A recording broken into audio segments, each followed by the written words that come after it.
Hey guys! Tonight we begin with a contradiction that burns more than the chemical itself. A weapon that the world agreed was too painful for soldiers, yet somehow acceptable for civilians standing in their own streets. Tear gas has always lived in a strange space between law, fear, and convenience, and its history is filled with clever marketing, political loopholes, and a surprising amount of scientific improvisation. So before you get too cozy, take a second to gently tap that new hype button YouTube just added. It really does help little guys like me push through the algorithm.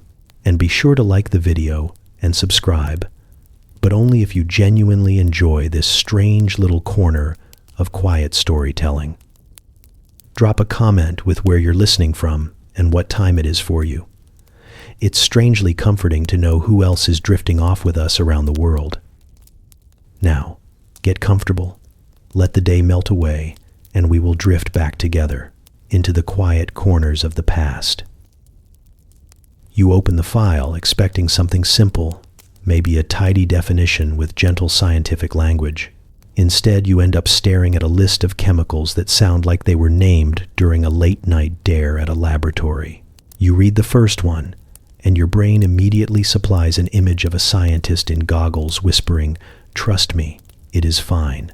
While everyone else edges slowly toward the exit, you keep going anyway, because curiosity is a stubborn creature, even when your eyes start to widen at phrases like chlorobenzyl and malonitrile. You repeat them quietly to yourself, and the syllables feel like they should come with a warning label, or at least a free coupon for a lung exam.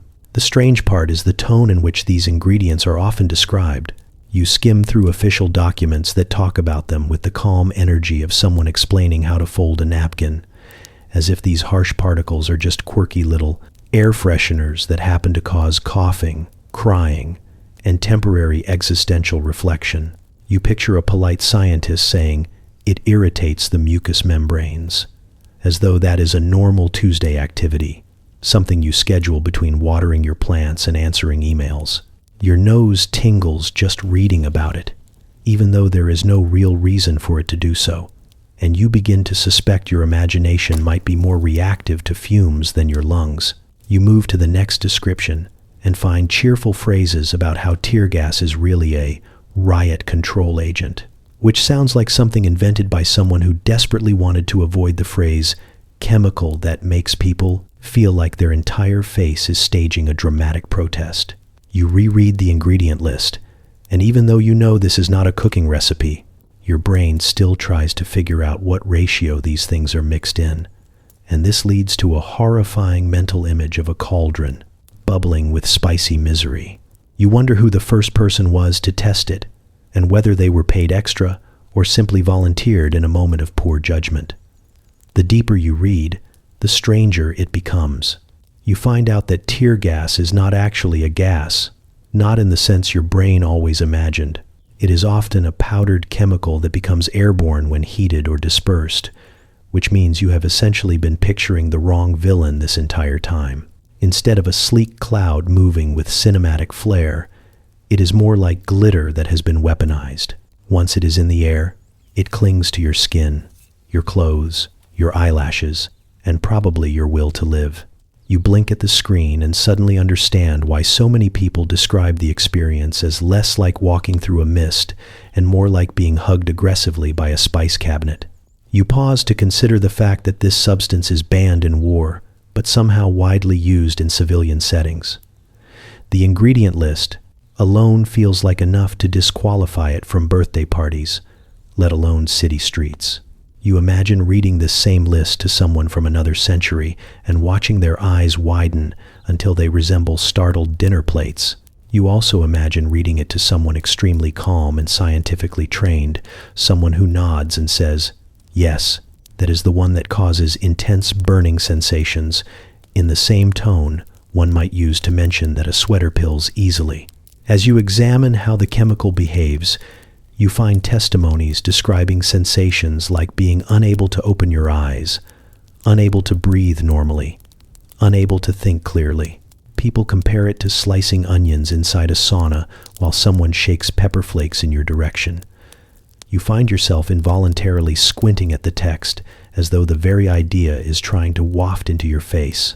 You shift in your chair, rub your nose, and check the air around you even though you know you are being dramatic.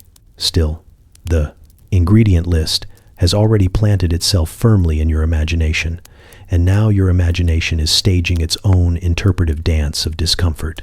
You reach the bottom of the description and discover one final detail that somehow makes the whole thing even stranger. Tear gas affects everyone slightly differently, depending on humidity, temperature, wind, and pure luck. This means the same chemical can feel mildly unpleasant to one person and absolutely catastrophic to someone standing a few feet away. You picture a field test where half the participants cough politely, while the other half rethink their entire lives. The ingredient list does not mention this chaos directly, but it lingers between the lines, like a footnote written by someone who wanted to be honest, but also did not want to ruin the brochure. By the time you close the file, your eyes feel suspiciously watery, your throat feels dry, and your mind feels like it has entered a long corridor filled with warning signs. You knew tear gas was unpleasant, but reading the ingredients brings a new kind of awareness, the kind that makes you blink slowly and wonder how something so small can cause such a dramatic reaction. You shut the screen gently, as if not disturbing the information might somehow keep it from leaping out into the room, and you sit there for a moment, letting the strange, stinging story settle in your thoughts. You drop into the trenches with the uneasy feeling that mud is about to become a personality trait. The ground sucks at your boots. The air smells like cold metal and old fear. And somewhere in the distance, someone is yelling at someone else about a missing shovel. You can hear artillery thumping far enough away to pretend it is not aimed at you, but close enough that your body disagrees. You duck automatically, even though nothing is exploding nearby, because everyone here seems to duck on instinct, the same way people flinch when someone drops a glass in a quiet room. Then you notice the scientists. They do not quite belong here, and you can tell because they are the only people in this entire muddy world who still have clipped notebooks, neat pens, and the kind of hopeful enthusiasm usually found in people who have not yet tested their invention on anyone. One of them balances a canister the size of a lunch tin, turning it in his hands like he is admiring a rare gemstone instead of something that will soon be launched into the atmosphere with questionable wisdom. Another nudges his glasses up while explaining particle behavior to a soldier who clearly just wants breakfast.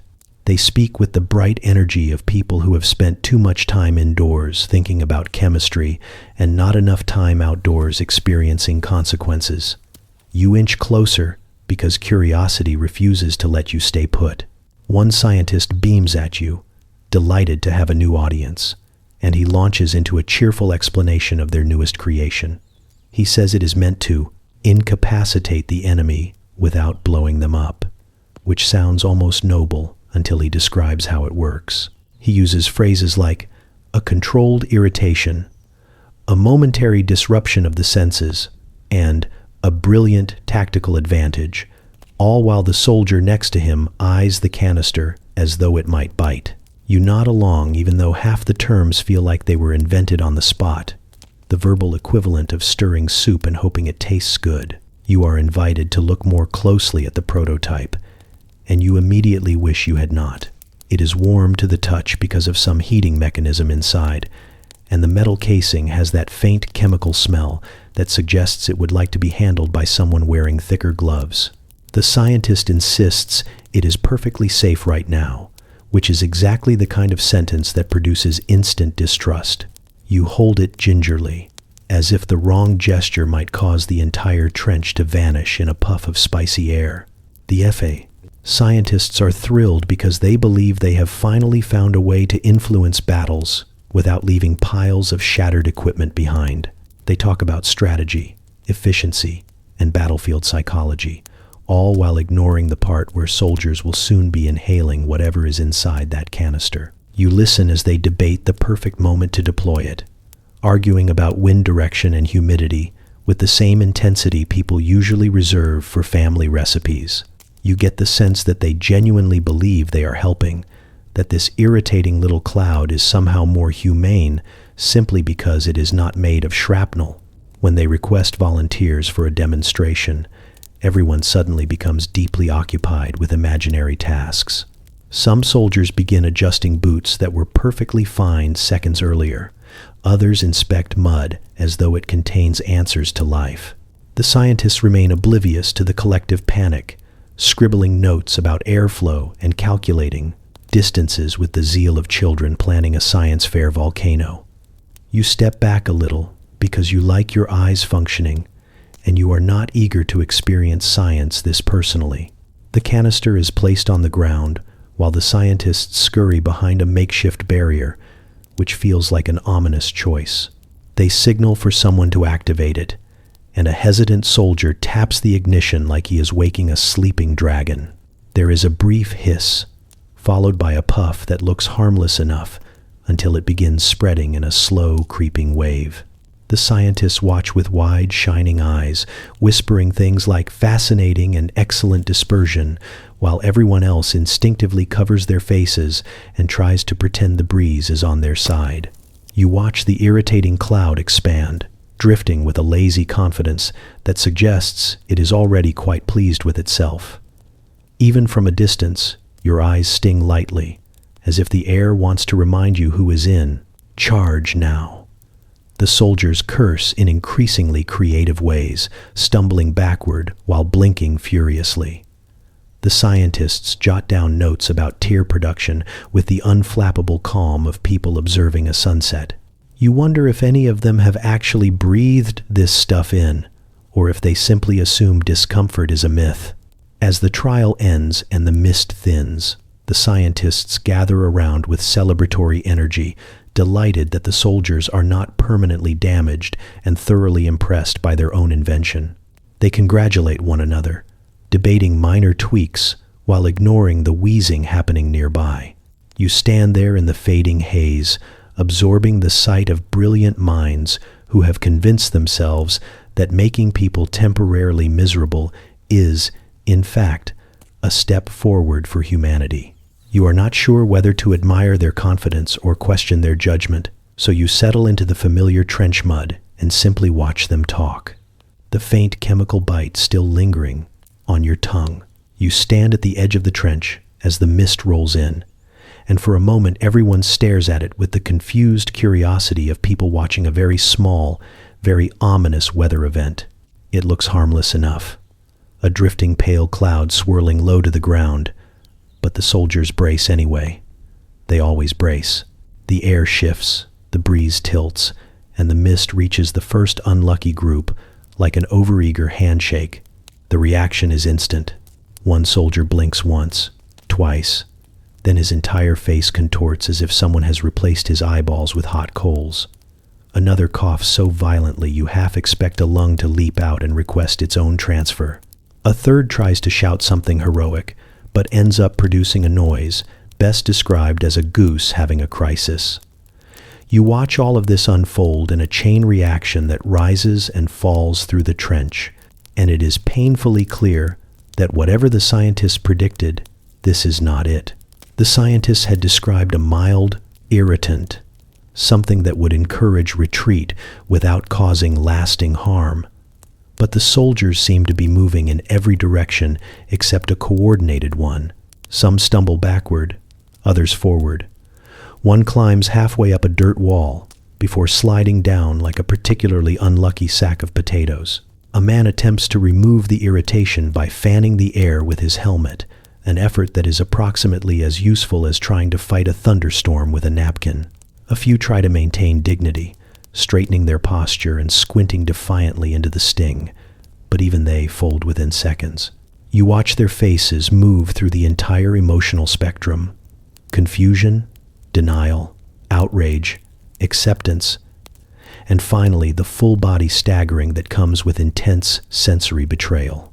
The mist spreads unevenly, catching some with a direct hit and others at the edge, but the chaos is universal. Everywhere you look, there is coughing, blinking, shouting, and an impressive variety of improvised hand signals that convey messages like, "I cannot see, I cannot breathe, and I would like to go home now." One soldier attempts to guide another out of the fog, but since both are equally disoriented, they walk directly into a wooden post. They bounce off it like startled beetles, apologize to each other for reasons unclear, and then wander in opposite directions. The scientist who assured you earlier that everything was safe takes notes, as though he is studying butterflies rather than grown men actively questioning their life choices. He writes quickly, occasionally muttering comments like "fascinating dispersion pattern," while a soldier nearby wheezes dramatically into the dirt. The oddest part is how varied the reactions are. One man coughs so hard, he folds in half like a closing pocket knife. Another cannot stop blinking, his lashes fluttering rapidly as though he is trying to create a breeze with sheer determination.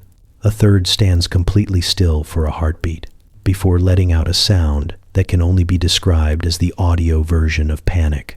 You watch all this with the uneasy realization that the irritating cloud is not a neat, predictable mechanism, but more like an unpredictable prankster that reacts differently to every single person it touches. The scientists exchange satisfied looks, unaware that their definition of success and the soldier's definition differ by an entire universe. They had imagined something orderly, something controllable, maybe even something elegant in its efficiency. What they got instead is a living diagram of human misery swirling in every direction. You stand in the middle of it all, the sting faint around you, enough to make your eyes water slightly, and you begin to understand why no one truly anticipated this level of chaos. It is not the intensity alone, it is the way it scrambles instincts, overwhelms senses, and turns trained soldiers into confused, stumbling figures navigating an invisible hurricane. The cloud drifts on, fading slowly, leaving behind watery eyes, aching lungs, bruised pride, and the quiet realization that whatever this substance was meant to be, it is already rewriting the rules of combat in ways no one seems ready for. The scientists smile, the soldiers glare, and you, caught between the two, finally understand that this invention has only just begun to reveal the trouble it can make. You first notice the shift in mood when the breeze changes direction. It is subtle at first, a lazy gust rolling through the trenches like it has nowhere special to be.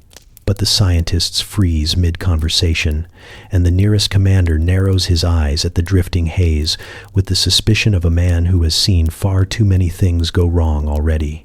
The cloud hesitates above the no man's land, almost polite, then turns casually and floats straight toward the people who launched it. The commanders stare in silence for a long, painful moment. You can see the exact second the realization hits them, because their expressions move from confidence to concern to full internal screaming without a single word spoken. One of them mutters something about wind predictions. Another flips through his notes as if checking a weather chart he definitely did not bring. And a third just stares at the cloud like it personally insulted his family. The mist keeps drifting closer, swirling with the smug energy of a problem that knows no one has planned for this. The first commander tries to shout instructions, but the wind throws his voice back in his face, along with a faint sting that makes him cough mid-sentence. He gestures wildly, waving his arms in patterns that mean absolutely nothing to anyone except maybe a bird passing overhead. The soldiers glance at him, confused, trying to interpret whether they are supposed to run, duck, or simply hope the gas decides to move elsewhere out of pity.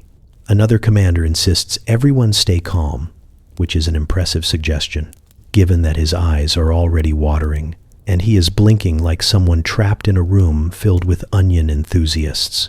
He takes a bold step forward, attempting to maintain authority, but stumbles back as the cloud hits the trench wall, curls downward, and slips inside like an uninvited guest who knows the layout of the house better than the host. The mist reaches the first row of officers, and all composure immediately dissolves. One commander drops his clipboard, which bounces off the mud and vanishes entirely, swallowed by the trench like it has decided to retire there permanently. Another turns in a circle, coughing loudly, trying to find a patch of air that does not burn, only to discover the cloud is very committed to being everywhere at once. A third shouts an order so incoherent it might as well be a bedtime story, and the nearest soldier glances at you as if asking whether any of this is part of the plan. It is not. You try to step back from the thickening haze, but the entire command area is now a frantic mix of boots slipping, helmets clanking, and officers attempting to flee with the urgency of startled chickens. One man grabs a map and tries to use it as a fan, only to realize that blowing tear gas around does not make it less tear gassy. Another tries to retreat into a dugout, but 3 others have already squeezed into it and slammed the door like they are hiding from a ghost instead of a chemical reaction. The scientists observe all this with expressions that range from horrified fascination to mild, "this will be useful data" excitement. One takes notes while holding his sleeve over his mouth, scribbling frantically as 2 commanders collide behind him, bounce apart, and stumble in opposite directions like badly choreographed dancers. You catch the faint sound of someone shouting that this was not supposed to happen, followed by another voice yelling that the wind was supposed to be predictable. The wind, apparently, disagrees. You feel the sting in your own eyes now. It is sharp but manageable, though the panic around you elevates it to something far more dramatic. Tears gather even when you blink slowly, and the air tastes sharp, like you have inhaled a handful of pepper and a questionable life decision at the same time. Commanders cough, sputter, and attempt to regain authority, but the gas is not impressed. It swirls through their ranks with the leisurely confidence of a visiting dignitary, pausing just long enough to ensure everyone understands who is truly in charge at the moment. By the time the cloud finally thins, the scene looks like the aftermath of a very confusing parade. Commanders lean against trench walls, blinking furiously. Scientists confer in hushed voices, pretending they expected this. Soldiers exchange looks that say everything they are too polite to say out loud. You wipe your eyes with the back of your hand and stare at the dissipating haze, understanding fully now that in war, even the weapons with instructions can turn around and remind you they have a mind of their own. You sit in a drafty conference room that smells faintly of ink, wool coats, and whatever diplomats eat when they pretend not to eat. The tables are lined with polished folders, quills, and teacups that look far too delicate for the topic at hand. You expect tension, and you get it. But you also get something stranger, the barely controlled chaos of people who all think they understand chemistry, but absolutely do not want to admit that they do not. Everyone has arrived to decide what counts as a chemical weapon, and judging by the frantic shuffling of papers, no one planned to agree on anything today. The first diplomat clears his throat with the authority of a man who wants to set the tone. He declares that any substance designed to harm people should be banned, unless the harm is very temporary, very mild, or very inconvenient for the enemy in some strategic way. The room considers this. Several dignitaries nod as though this makes perfect sense, while others squint at him like he just suggested banning spoons because they can be used aggressively. You watch a second diplomat raise her hand and politely ask what temporary harm means. The first diplomat responds with a definition so vague it could apply to anything from pepper to existential dread. Another representative stands, insisting that chemical weapons must only refer to substances intended to kill. He gestures confidently, as if he has solved the issue with one sweeping motion. Unfortunately, the next delegate immediately counters that harm is harm, and that if something makes people choke, cry, or feel like they have been kicked in the lungs by an invisible mule, it should probably qualify.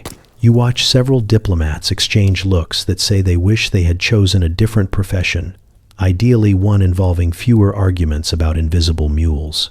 Someone mentions tear gas, and the room goes still. Not silent, just still in that particular way. People freeze when they realize they have wandered into a complicated topic. The representatives lean forward, sensing an argument that will require diagrams, emotional stamina, and possibly snacks. One diplomat claims tear gas is perfectly safe because everyone recovers quickly. Another counters that safe is a questionable word for something that makes people loudly reconsider their life choices. You sit between them, listening to both sides, while a note-taker beside you scribbles furiously as though writing the world's most stressful cookbook. A chemist is brought in to clarify matters, which turns out to be a mistake. He begins explaining molecular structures with deep enthusiasm, sketching diagrams that look like lopsided snowflakes, and within minutes, half the room pretends to understand, while the other half openly gives up. You watch a diplomat from across the table lean toward his colleague and whisper that the chemist might be speaking a different language entirely. The chemist continues undeterred, describing lacrimatory agents, while everyone else nods with the blank politeness of people who definitely should have asked more questions earlier. The discussion spirals. One delegate insists that tear gas should be allowed because it encourages compliance without causing fatalities, which sounds suspiciously like someone describing a very aggressive babysitting technique. Another warns that allowing it for civilians but banning it in war makes no moral sense whatsoever. The room erupts into overlapping arguments, each voice climbing higher, each explanation becoming more convoluted. You swear one diplomat begins drawing a flowchart that only leads to more flowcharts. A moderator tries to restore order by tapping a small gavel, but the sound is completely drowned out by diplomats energetically disagreeing in multiple languages. Papers flutter. Someone knocks over a cup. A delegate from the back stands and loudly asks whether anyone even knows what a chemical weapon is at this point. No one answers, possibly because no one wants to commit to a definition that will be quoted in tomorrow's newspapers. Finally, after an exhausting parade of debates, metaphors, and half-baked scientific analogies, the diplomats begin drafting a treaty. The language is careful, polished, and intentionally vague in the spots where everyone failed to agree. Chemical weapons are banned, mainly the lethal ones, and tear gas lands uncomfortably in a gray area no one is satisfied with, but everyone is too tired to revisit. You watch them sign the document with stiff spines and slightly defeated expressions, as if they have spent the entire day chasing a cat that keeps leaping onto new furniture. When the meeting adjourns, you step outside into fresh air, feeling the cool breeze wash over you. After hours of hearing arguments swirl like storm clouds, the quiet feels like a truce. It is clear the world has agreed to ban chemical weapons, but it is also clear that no one is entirely sure what chemical weapon means, and somehow that contradiction is going to linger much longer than the ink drying on the treaty. You take your seat in a long hall that hums with the anxious politeness only diplomats can produce. Sunlight filters through tall windows, casting polite rectangles of light across polished tables stacked with documents that have been revised so many times the paper looks tired. Every delegate sits with the posture of someone determined to look calm, even though half of them have been arguing for days, and the other half look prepared to start again the moment someone clears their throat. The topic is chemical warfare, and tear gas has drifted its way into the conversation like an uninvited guest who refuses to leave. You listen as the first representative stands and speaks with a solemn weight that makes the room lean in. He describes the horrors of the trenches, the choking, fogs, the way soldiers clawed at their own faces when chemical clouds enveloped them. You can almost smell the memory of those battlefields in his voice. He ends by saying that war already has more than enough misery without adding the sting of a weapon designed to scramble every human sense at once. The room murmurs in agreement, the kind of sound that suggests a rare moment of shared human decency. Another nation's spokesperson rises, this one clutching a stack of notes she never actually looks at. She speaks about international reputation, moral responsibility, and the unsettling idea of a world where armies casually unleash fumes meant to overwhelm the human body. She gestures once toward a diagram of chemical agents and then decides against explaining it, perhaps realizing that no one here needs to revisit molecules that bring grown soldiers to their knees. Her point is simple. If humanity is going to pretend it has rules for war, then surely those rules should include banning clouds that make people cry, choke, and stumble blindly across battlefields. The hall grows warmer as more delegates stand to add their voices. Some speak quietly, describing the way tear gas spreads unpredictably. Others speak with rising emotion, insisting that even non-lethal suffering is still suffering. A few diplomatically avoid mentioning that their own militaries experimented with these substances, focusing instead on how deeply they now oppose them. You watch the dance of political phrasing, carefully constructed sentences drifting across the room like fragile strings trying to tie nations into agreement. Then comes the moment everyone knew was coming. A delegate from a powerful nation suggests making an exception for controlled temporary agents. He says it gently, with the tone of someone offering a compromise, but the room stiffens. Temporary harm, he argues, is preferable to permanent injury. Why ban something that incapacitates without killing? Around him, chairs shift, pens tap, and you can feel a collective inhale as other nations prepare to pounce on the loophole forming before their eyes. They do not disappoint. A representative from across the hall stands and declares that controlled suffering is still suffering, and that allowing tear gas in war would open the door to larger, more painful temptations.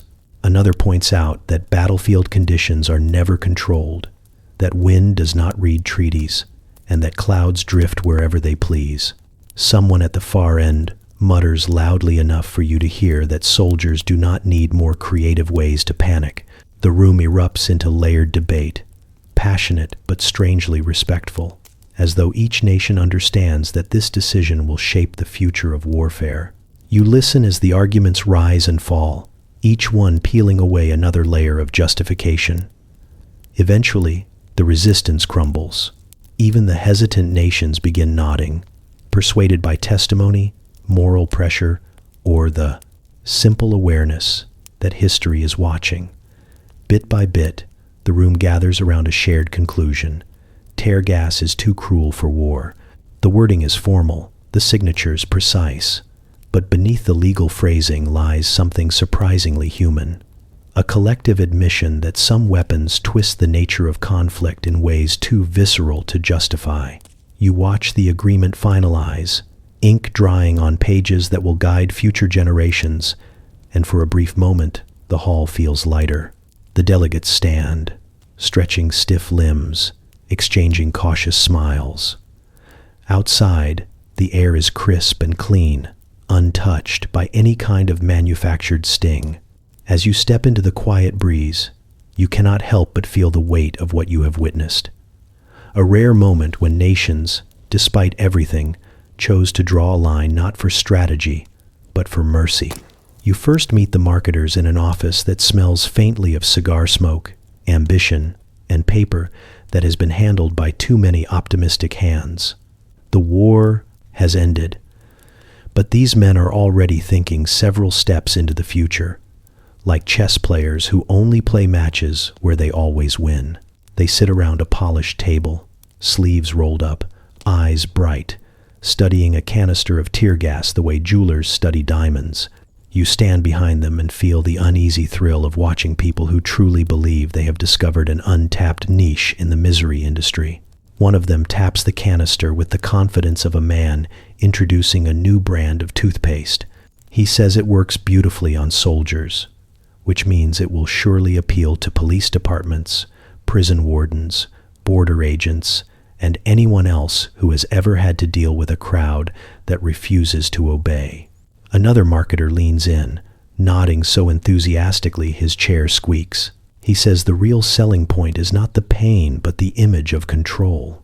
A neat, modern solution, clean and temporary, and therefore marketable to anyone anxious about unrest. You watch them speak with such bright enthusiasm that you begin to wonder if they have ever inhaled this stuff themselves, or if they simply assume discomfort only happens to other people. They pull out promotional sketches that show tear gas as a kind of benevolent fog, gently encouraging crowds to disperse. There are no red faces, no coughing fits, no panic, just orderly movement tidy lines of citizens drifting away as though following polite suggestions. The marketers smile proudly, as if they have personally invented peace. You know, the reality is much messier, but here, in this room, the truth does not stand a chance against the power of good lighting and assertive salesmanship. One man stands and begins pacing, describing possible slogans. He wants something authoritative but comforting, firm yet friendly. He tries a few phrases out loud, each one worse than the last, until another marketer excitedly waves a hand and suggests branding it as a humane alternative. The entire room lights up. Humane. A word that can soften almost anything, especially when spoken with enough confidence. You watch them test it repeatedly, rolling it around like a shiny coin. Humane deterrent. Humane control. Humane response. With enough repetition, the word begins to lose all meaning, turning into an abstract sound floating above the table. The room fills with energy. A chalkboard appears, covered in doodles of police officers, city streets, and strangely cheerful crowds. The marketers talk about profit margins, global demand, and the ripe opportunity of a new century that wants modern tools to handle modern problems. None of them mention the stinging eyes, the choking throats, the way people scatter when the gas blooms. Instead, they talk about efficiency and order, as though they are offering housekeeping services instead of chemical discomfort in pressurized metal casing.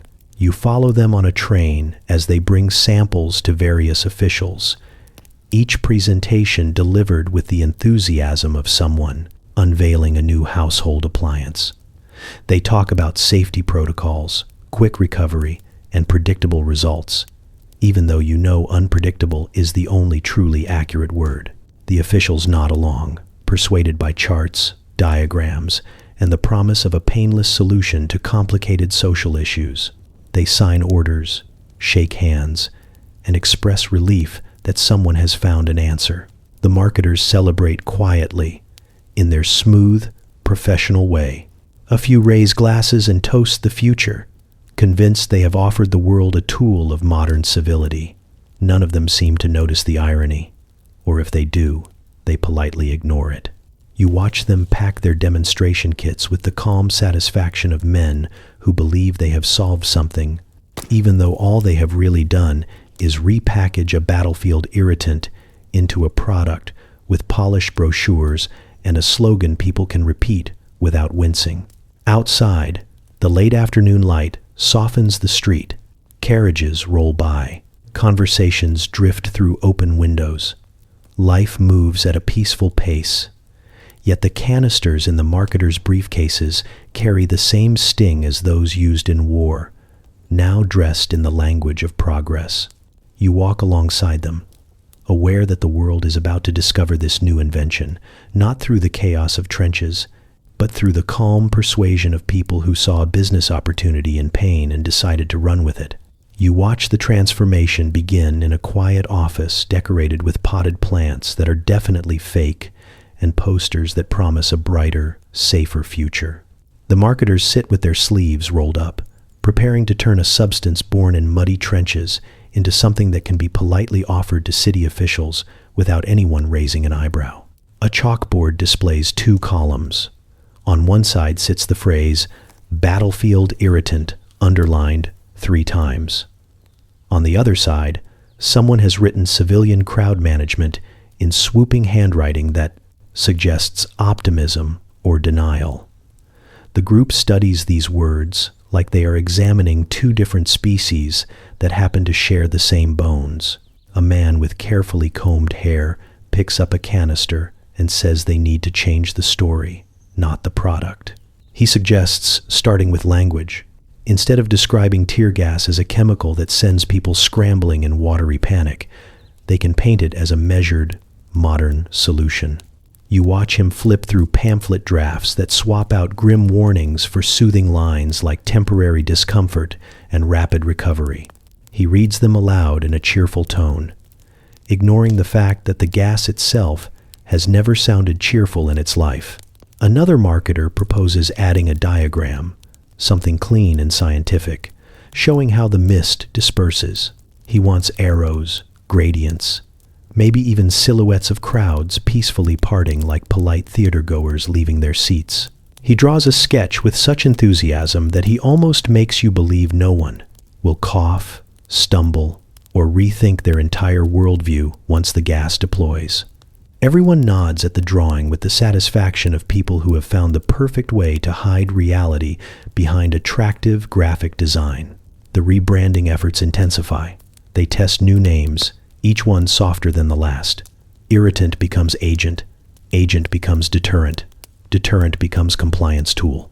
You feel a small part of your brain question whether words can actually soften molecules, but the marketers seem convinced the right vocabulary can reshape the entire concept.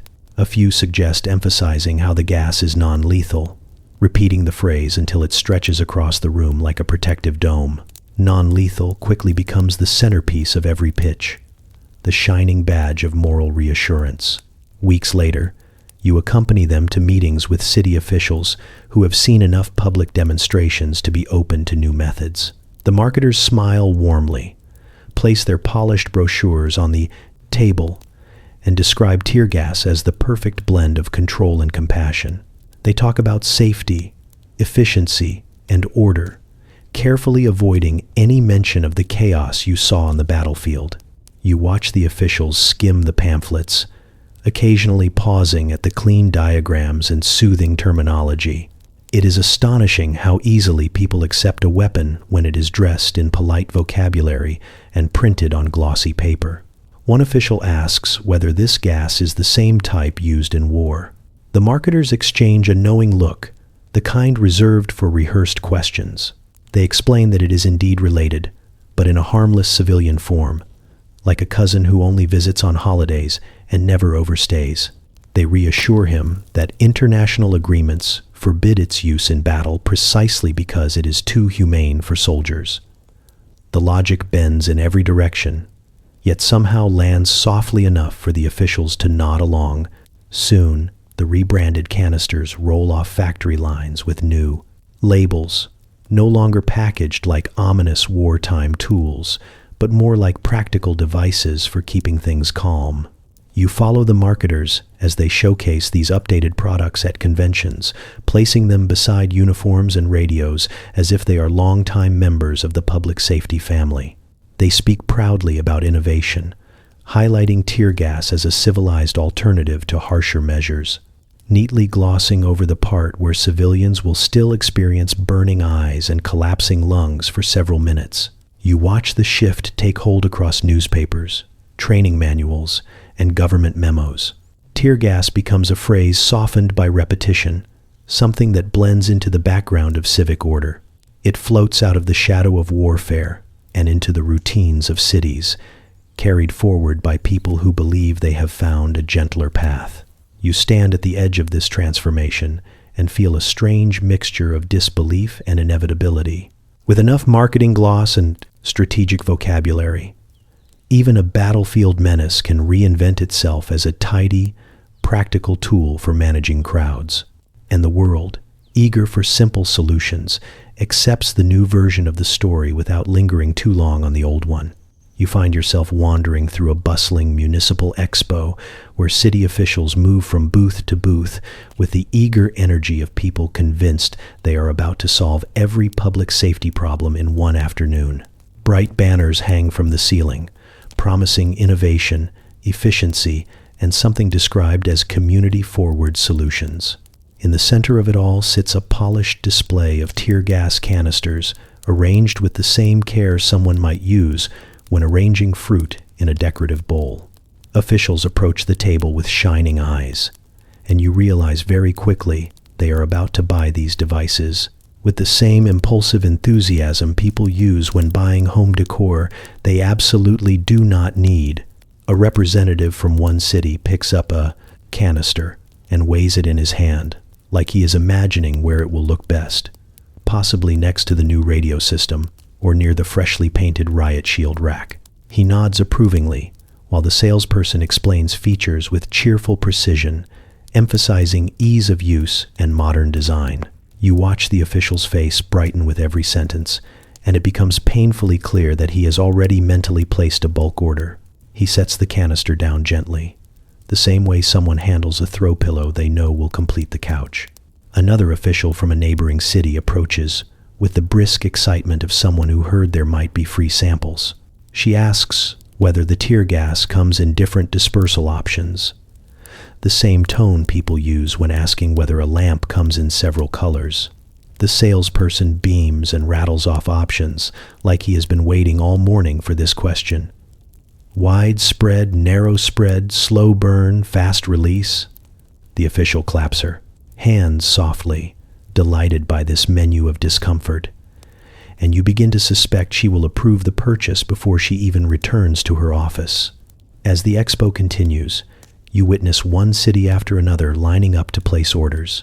Some ask thoughtful questions about training and safety, but most treat it like a routine upgrade, as if tear gas is simply another tool for modern urban living.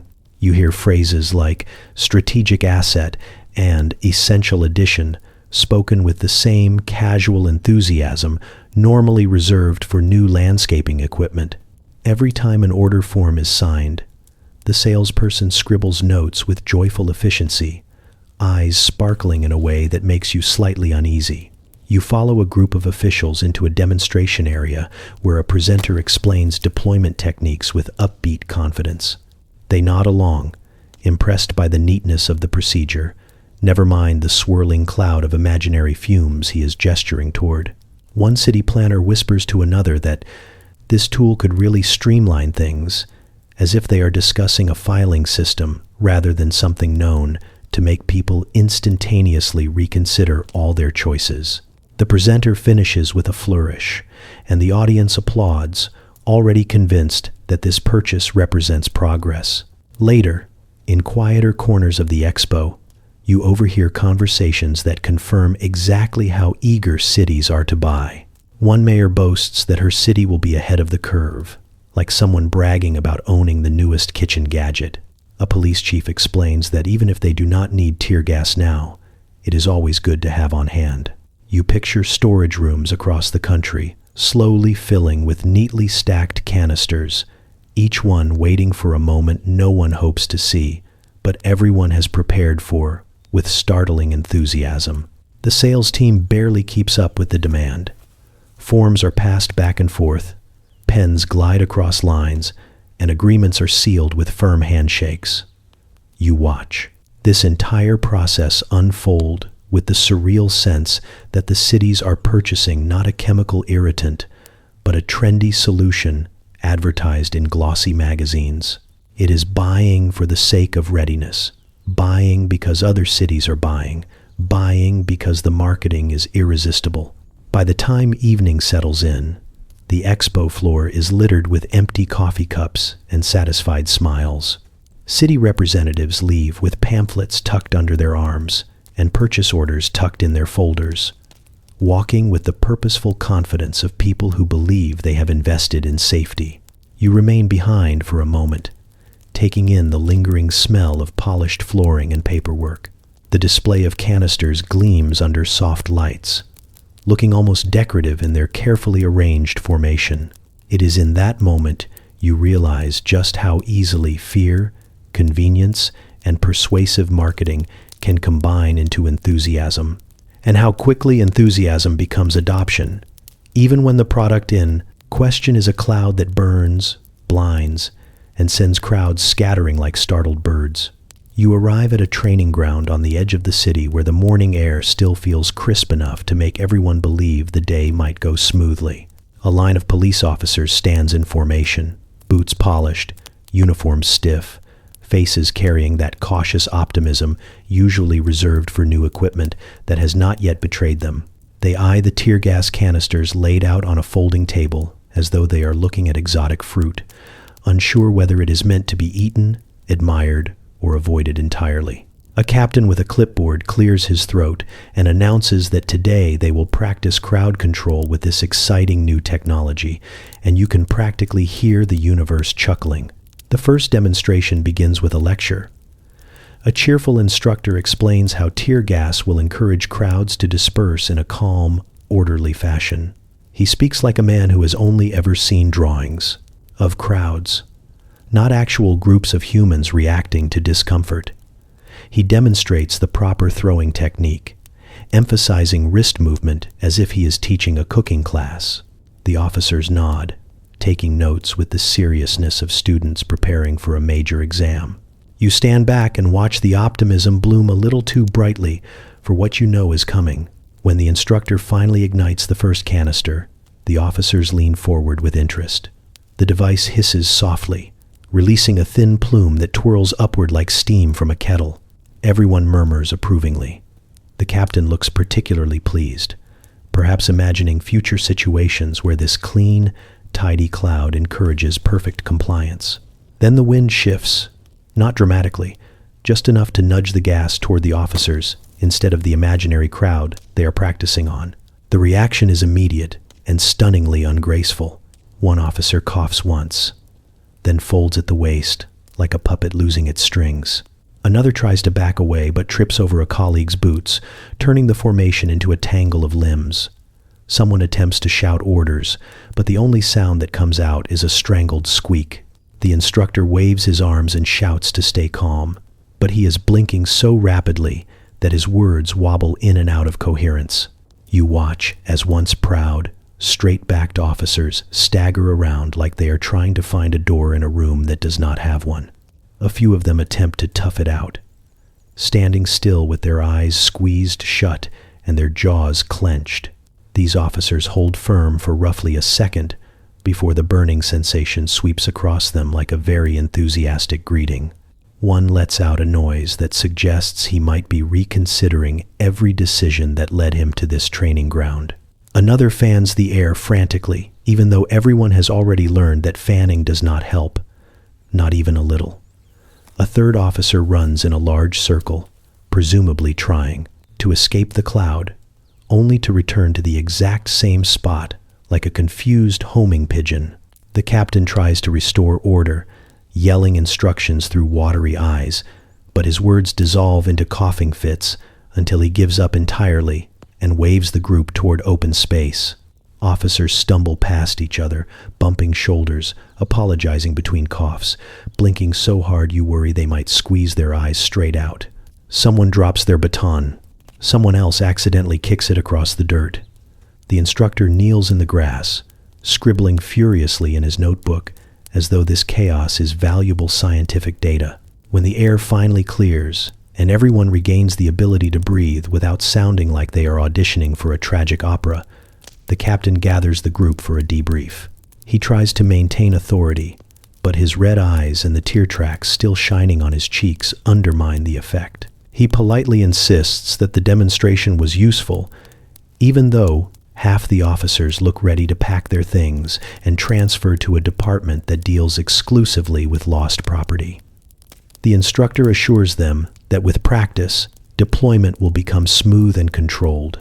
The officers nod again, but this time the nodding is reluctant, cautious, the nodding of people who have learned that nothing about this tool will behave as politely as the brochures promised. You stand at the edge of the field, watching the group disperse, each officer walking with the slightly disoriented steps of someone who just survived a surprise sensory event. The training ground settles into quiet. A few canisters lie on their sides, innocent and motionless now, giving no hint of the chaos they unleashed. You take one last look at the scuffed dirt, the watery-eyed officers, and the stubborn optimism lingering in the air. It is clear that tear gas may have a place in policing, but smooth demonstrations will never be part of its personality. You stand in a bustling newsroom where typewriters chatter like caffeinated insects, and reporters weave between desks, carrying stacks of paper that look one spilled coffee away from disaster. The air buzzes with urgency, the kind that makes everyone walk slightly faster than necessary. At the center of the room sits a long desk piled with headlines in progress, and perched above it is a chalkboard labeled Community Safety Innovations. You immediately spot the words tear gas positioned proudly between articles about local sports and a suspiciously enthusiastic review of a new pastry shop. A reporter with ink-stained fingers flips through notes and declares that tear gas is the future. He says this with the same conviction someone might use when announcing a groundbreaking medical discovery, not a chemical that makes perfect strangers cry with dramatic intensity. He taps on his typewriter, muttering phrases like revolutionary crowd control and gentle yet effective, all while shoving crumbs from his midday snack off the keyboard. You watch him craft a paragraph that reads almost like an advertisement, describing tear gas as a modern miracle that will bring order to chaotic streets.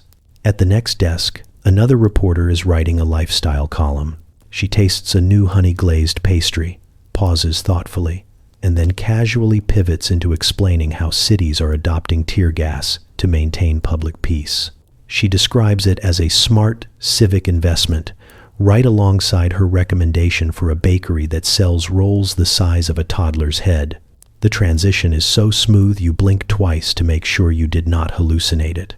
She continues typing, unbothered, as though tear gas naturally belongs between flaky pastries and weekend event calendars.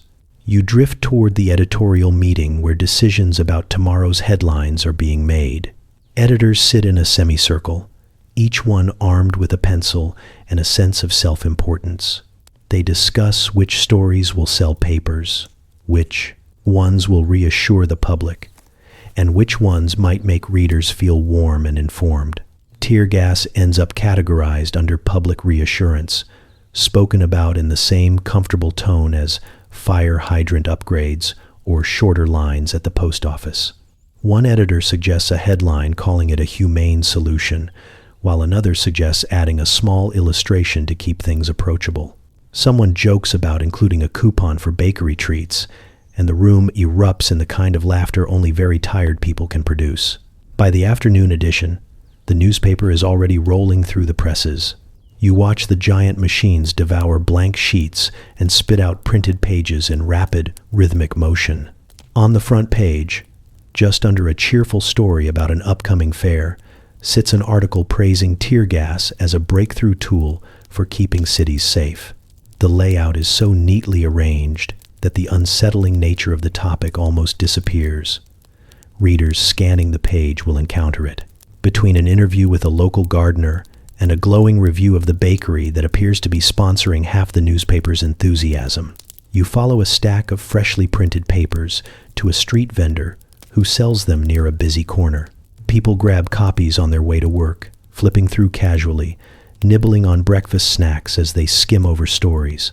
You watch one man read the tear gas article with mild interest, nodding thoughtfully before turning the page to check the crossword. Another reader enthusiastically circles the bakery recommendation, but barely notices the part describing the chemical agent designed to make crowds scatter in discomfort.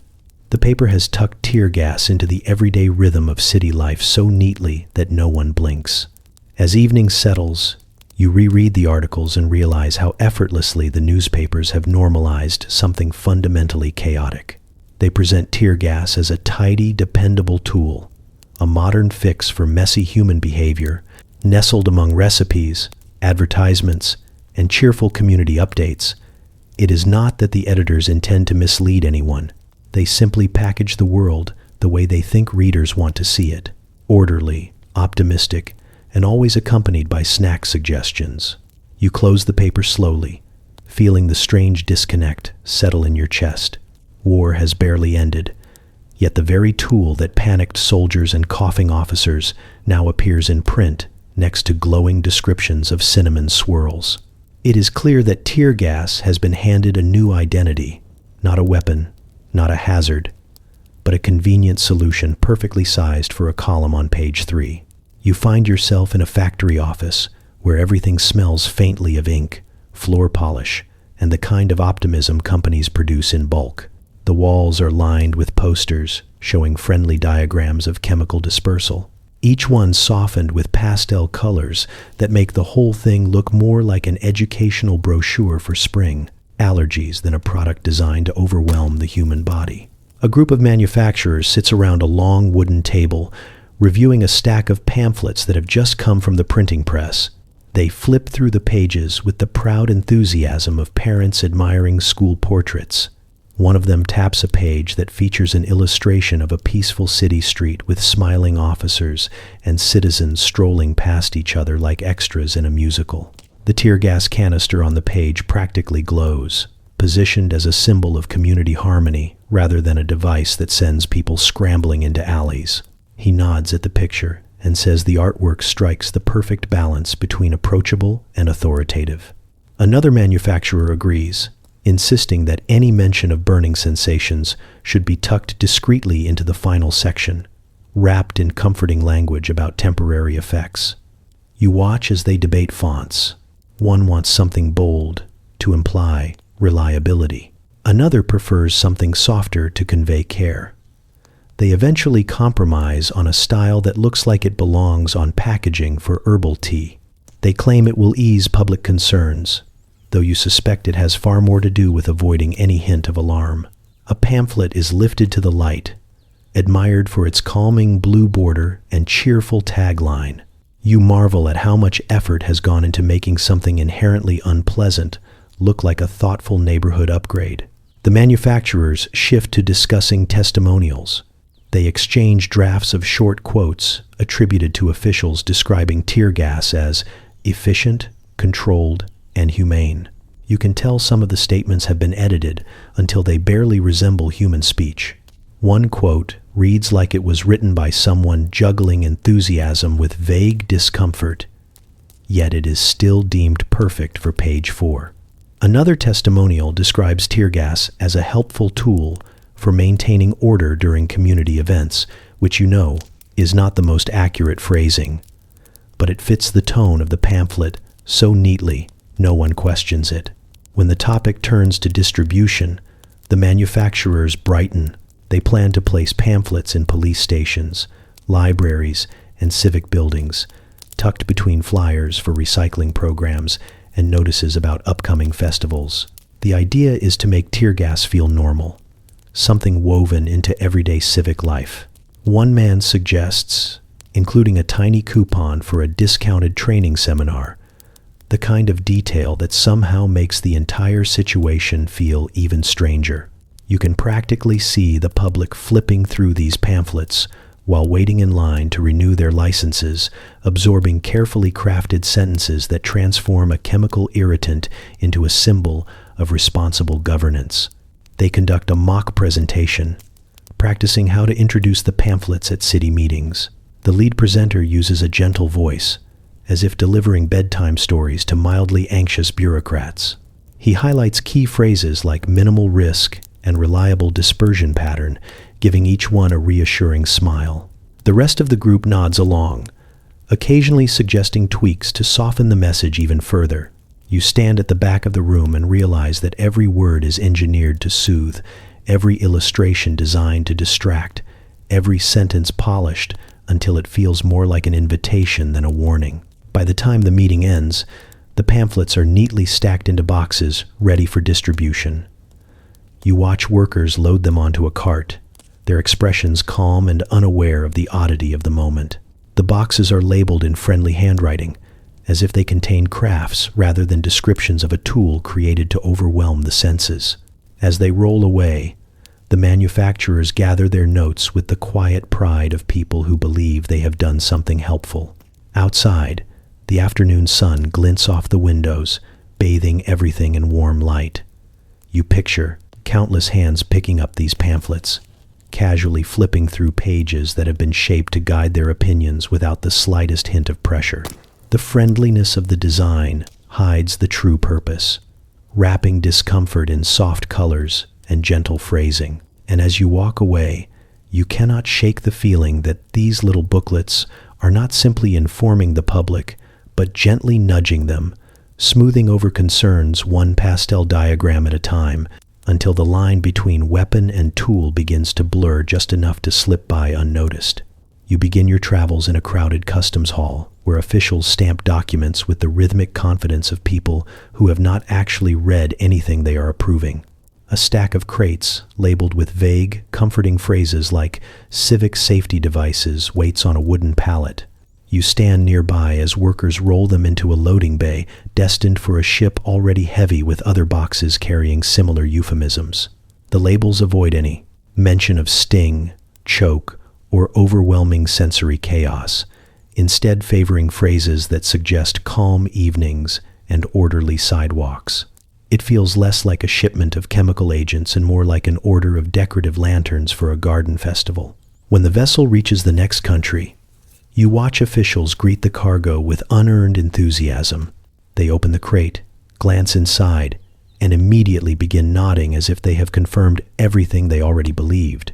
A representative skims a pamphlet, catches the words humane, deterrent, and closes it with the satisfaction of someone who considers reading the first sentence equivalent to understanding the entire topic. Before the crate is even unloaded, the country has mentally added tear gas to its roster of modern tools, driven entirely by the assumption that if another nation is using it, it must be both safe and sensible. As you follow the product into government buildings, you see how quickly imitation replaces investigation. In one capital city, an official waves a brochure from another nation like a permission slip. He insists that these devices must be effective because other countries use them confidently. His peers nod, convinced that widespread adoption is proof enough, even though none of them has actually seen the gas deployed.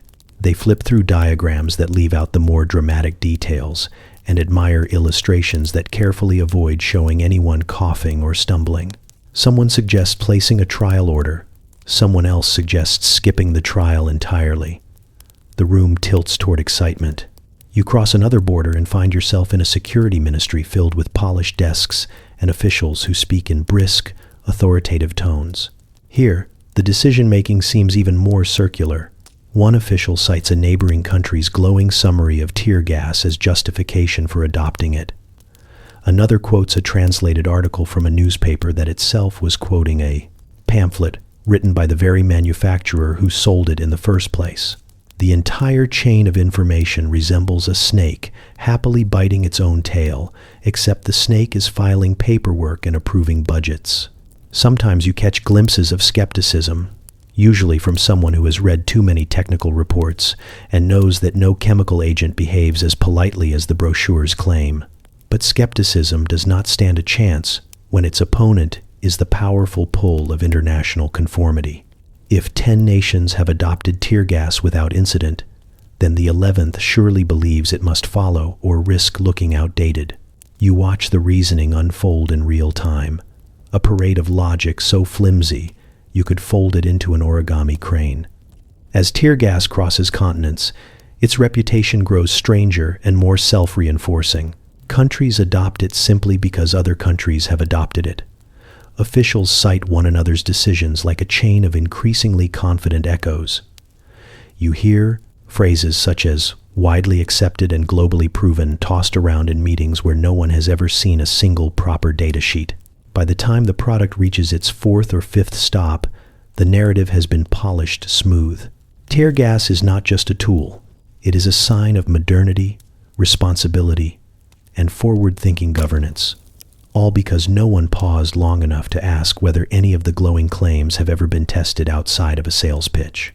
You trail the crates into a warehouse that smells of cardboard and new equipment. Workers stack the boxes alongside riot shields and hand radios, unaware that the decision to purchase these canisters was based on a chain of unchecked optimism stretching across continents. As they climb ladders and seal inventory logs, you realize that tear gas has achieved something remarkable. It has reinvented itself, not through evidence, but through momentum, carried from nation to nation on a breeze of assumption. When you step outside, evening light spills across the street. Somewhere nearby, a government office is already discussing its next procurement order. The pattern continues, each country trusting the one before it, none of them stopping to ask the simplest questions.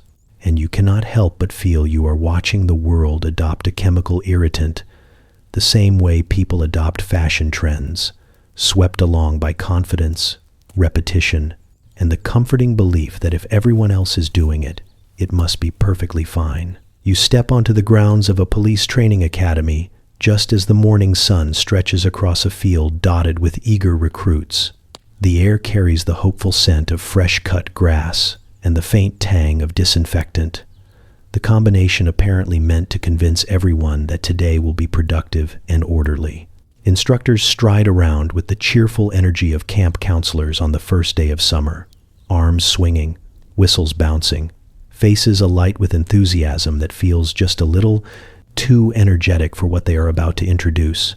You fall into the rhythm of the place, watching recruits stretch, adjust their uniforms, and grin nervously at one another. A lead instructor gathers them in a semicircle and begins with an upbeat speech about teamwork, resilience, and practical skills. His tone fits perfectly with wilderness hikes and trust fall exercises, not chemical irritants.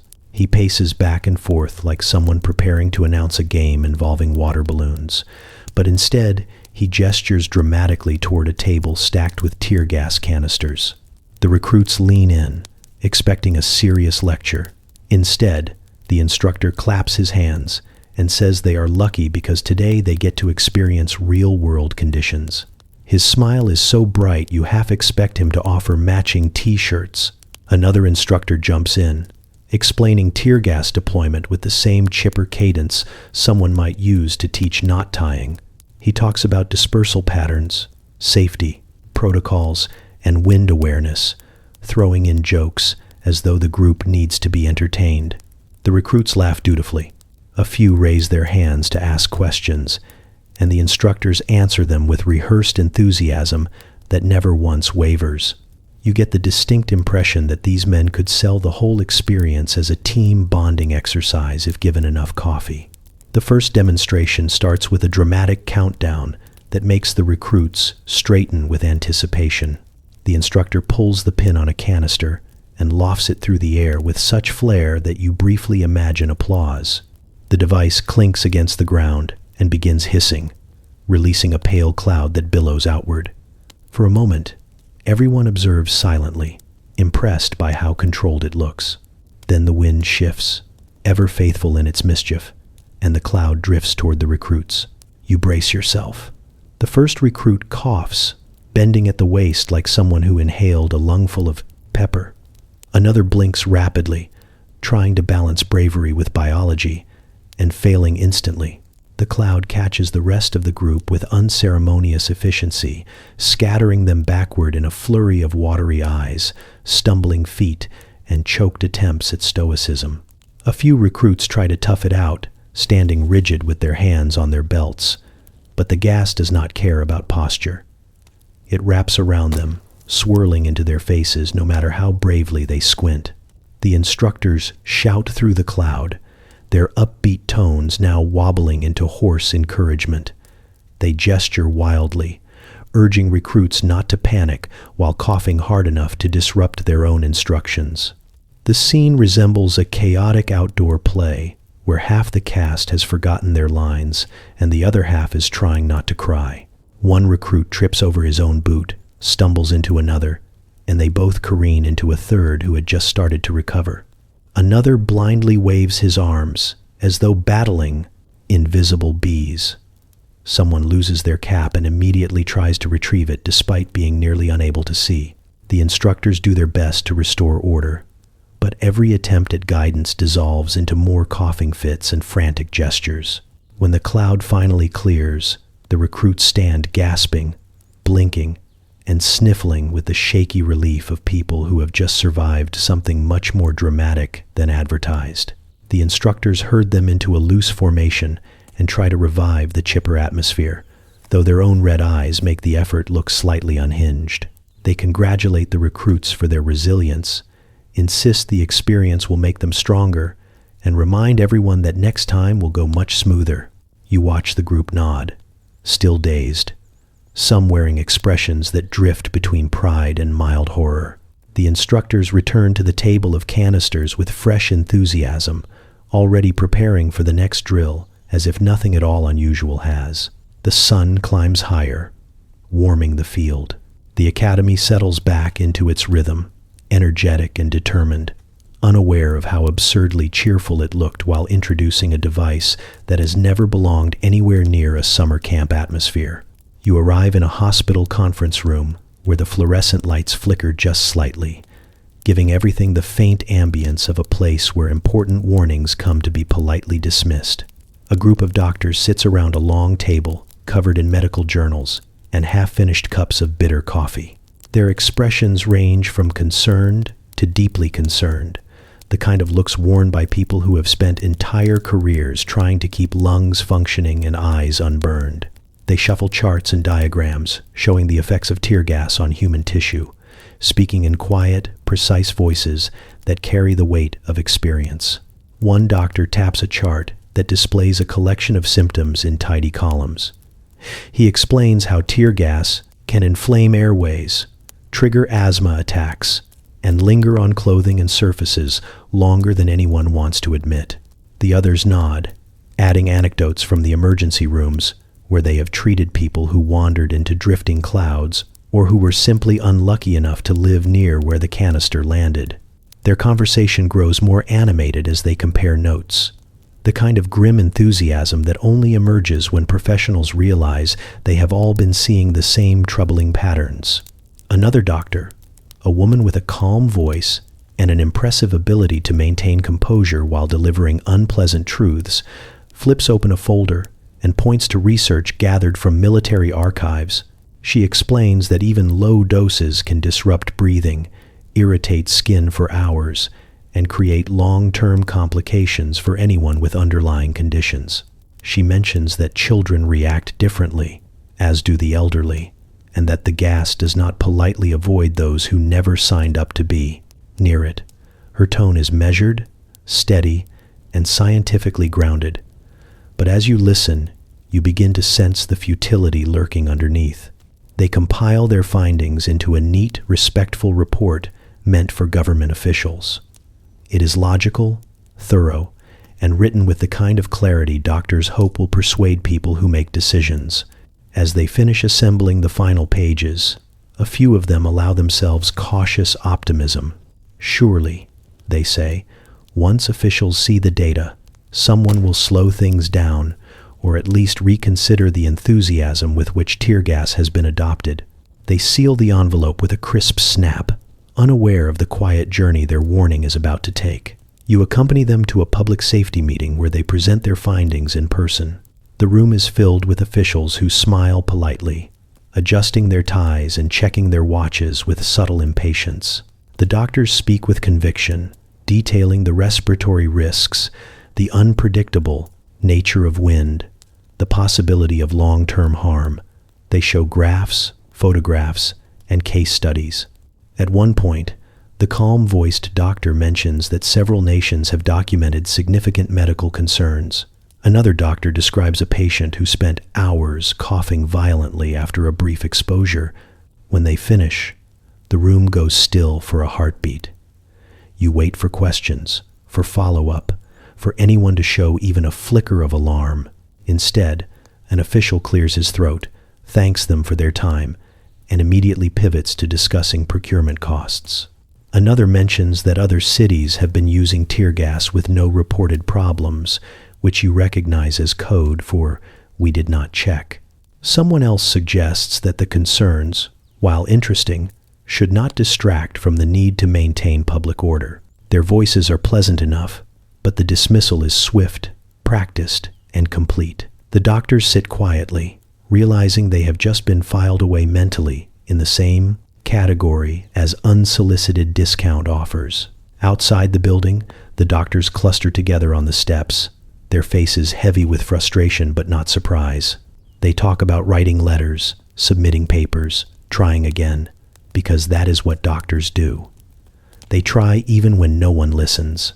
You watch them disperse into the evening, their coats billowing slightly in the wind, carrying their warnings with them like fragile parcels no one wants to open. The city around you moves on, bustling with noise and motion, unaware of the concerns that were raised and then swept aside in the space of a single meeting. For a moment, you imagine the envelope sitting in a stack somewhere, buried under paperwork that will be skimmed too quickly to matter, and you realize just how easily expert warnings can vanish, not with argument or debate, but with the simple efficiency of polite indifference. You find yourself in a quiet laboratory where the walls hum softly with the sound of machinery doing its best to behave. The air smells faintly of antiseptic and paper, the kind used for clipboards and meticulous charts. Scientists in white coats move around you with the focused seriousness of people who know exactly how many milligrams of every substance they are handling. They gather around a large table covered with data sheets, petri dishes, and an alarming number of diagrams depicting lungs that look increasingly distressed with every new illustration. One researcher adjusts his glasses and taps a page filled with neat columns of test results. He explains that they have been exposing controlled subjects to tear gas concentrations far lower than what police use on crowds. Even so, the findings are unsettling. Increased inflammation, aggravated asthma, prolonged coughing, and something politely labeled airway irritation that reads more like the lungs are attempting to file a formal complaint. He speaks gently, perhaps hoping to soften the implications, but the numbers do not care. About tone. Another scientist, her expression a mixture of curiosity and concern, flips through a binder containing medical evaluations from volunteers who admittedly look more enthusiastic on paper than they did during the actual experiment. She points out that even brief exposure triggers measurable changes in breathing patterns. Some participants develop chest tightness. Others struggle to fully inhale for hours afterward. A few describe the sensation as breathing through a wet towel. She marks each detail with a colored pencil, creating a rainbow of discomfort that stretches across the page. You step closer to a microscope where two interns are studying tissue samples. They whisper about cell reactivity and chemical residues, the same way students whisper about ghosts in a dorm hallway. One of them nudges a diagram toward you. It shows epithelial cells that should look smooth and orderly, but instead appear swollen and irritated, as if they too have opinions about being exposed to tear gas. The interns shake their heads and scribble notes with the grave enthusiasm of people who now understand far more than they wanted to.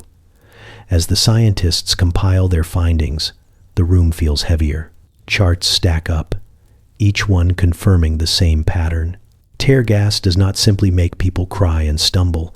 It lingers in the lungs, scratches at airways, and leaves the body struggling long after the cloud has faded. One researcher suggests that maybe authorities should reconsider calling this stuff harmless. Another adds that harmless tools generally do not cause symptoms that mimic respiratory infections. A third quietly wonders whether anyone in government will actually read the report or simply skim the summary and thank them for their time. They gather around a long chalkboard to discuss publishing their findings. The conversation drifts between cautious optimism and scientific resignation. They speak in calm, measured tones, but you can hear the unease beneath every word. If their data is correct, and it certainly appears to be, then tear gas is not the clean, temporary irritant the pamphlets promised. It is something that leaves a mark, subtle enough to overlook in a chaotic moment, but unmistakable when examined under a microscope. The lead researcher writes potential long-term respiratory impact on the board. The chalk squeaks, leaving flakes on the floor like tiny white warnings. He circles the phrase once, then again, as if hoping repetition will make the point undeniable. Around the table, heads nod slowly. They have seen enough. They know what the data means, even if they are not sure anyone outside this room will want to acknowledge it. When the report is finally assembled, it is thorough, cautious, and supported by every piece of evidence the team could gather. They bind it in a slim folder, neat and professional, then place it on a desk where it glows faintly in the afternoon light. For a moment, the scientists allow themselves to hope. After all, facts are facts. Surely the implications will matter to someone. As you leave the lab, the air outside feels strangely clean. You inhale deeply, aware of the quiet privilege of breathing without irritation. Behind you, the scientists return to their work, preparing to share findings that gently suggest what should already be obvious. Making people choke is not, in fact, ideal for their lungs. You stand at the back of a government press room where the chairs are arranged too neatly, as if tidiness alone might convince everyone that the situation is perfectly under control. Officials bustle around with folders tucked under their arms, straightening ties, smoothing hair, and rehearsing reassuring phrases under their breath. A podium waits at the front, flanked by flags that ripple slightly in the stale air conditioning. The atmosphere carries the unmistakable scent of confidence that has not yet met evidence. A spokesperson steps up first, smiling with the polished brightness of someone who practices smiling in the mirror. She begins by thanking everyone for coming, her voice warm and steady, the tone people use when delivering calming bedtime stories. She flips open her notes and launches into a speech about public trust, consistent standards, and the importance of maintaining order. Then, with the smoothness of a magician revealing a dove, she announces that tear gas has been thoroughly evaluated and deemed perfectly safe for civilian use. Her smile widens as though she expects applause. A few reporters shift in their seats, flipping through scientific studies that say otherwise, but the spokesperson is already drifting into her next point. She insists that the gas is temporary, that the discomfort fades quickly, and that any alarming reports have been exaggerated by misunderstandings, coincidences, or possibly the weather. She waves one hand lightly, as if brushing away inconvenient facts like dust on a windowsill. You watch the room nod along, some reluctantly, others gratefully, absorbing her certainty as if it were a warm blanket. A second official approaches the podium. He speaks with the booming confidence of a man who has never inhaled tear gas, but absolutely believes he understands its behavior. He repeats phrases like minimal risk and proven track record, stacking them carefully like building blocks meant to construct a fortress of reassurance. When a reporter asks about studies showing lung irritation, he chuckles politely and says those studies reflect extreme scenarios. When another asks about vulnerable populations, he replies that guidelines exist to ensure everyone remains safe, as though guidelines have ever stopped wind from blowing wherever it chooses. Behind him, aides shuffle diagrams depicting neat clouds drifting harmlessly through the air. The diagrams look more like weather forecast graphics than representations of something that makes people drop to their knees. One aide steps forward to explain that tear gas is designed to promote compliance without lasting harm. His tone so mild that you half expect him to offer cookies afterward. He points to arrows and color-coded puffs, confident that visual clarity will smooth over any doubts. You glance around the room. Some officials whisper to their colleagues, nodding with the practiced rhythm of people who have already decided what they want to believe. Others avoid eye contact with the reporters, focusing on their paperwork as though it contains the answers they do not wish to say aloud. A reporter raises a hand and asks why tear gas is banned in war. The spokesperson responds with a smile so quick it almost looks rehearsed. She explains that battlefield conditions are unpredictable, but civilian settings are controlled and supervised, the verbal equivalent of assuring someone that up is down if you just squint hard enough. The press conference moves on. More officials take turns at the podium, each one offering slightly different flavors of reassurance. One emphasizes tradition, insisting these tools have been used for years with no issues. Another highlights cost-effectiveness, which feels like an odd angle for a discussion about inhaling chemicals.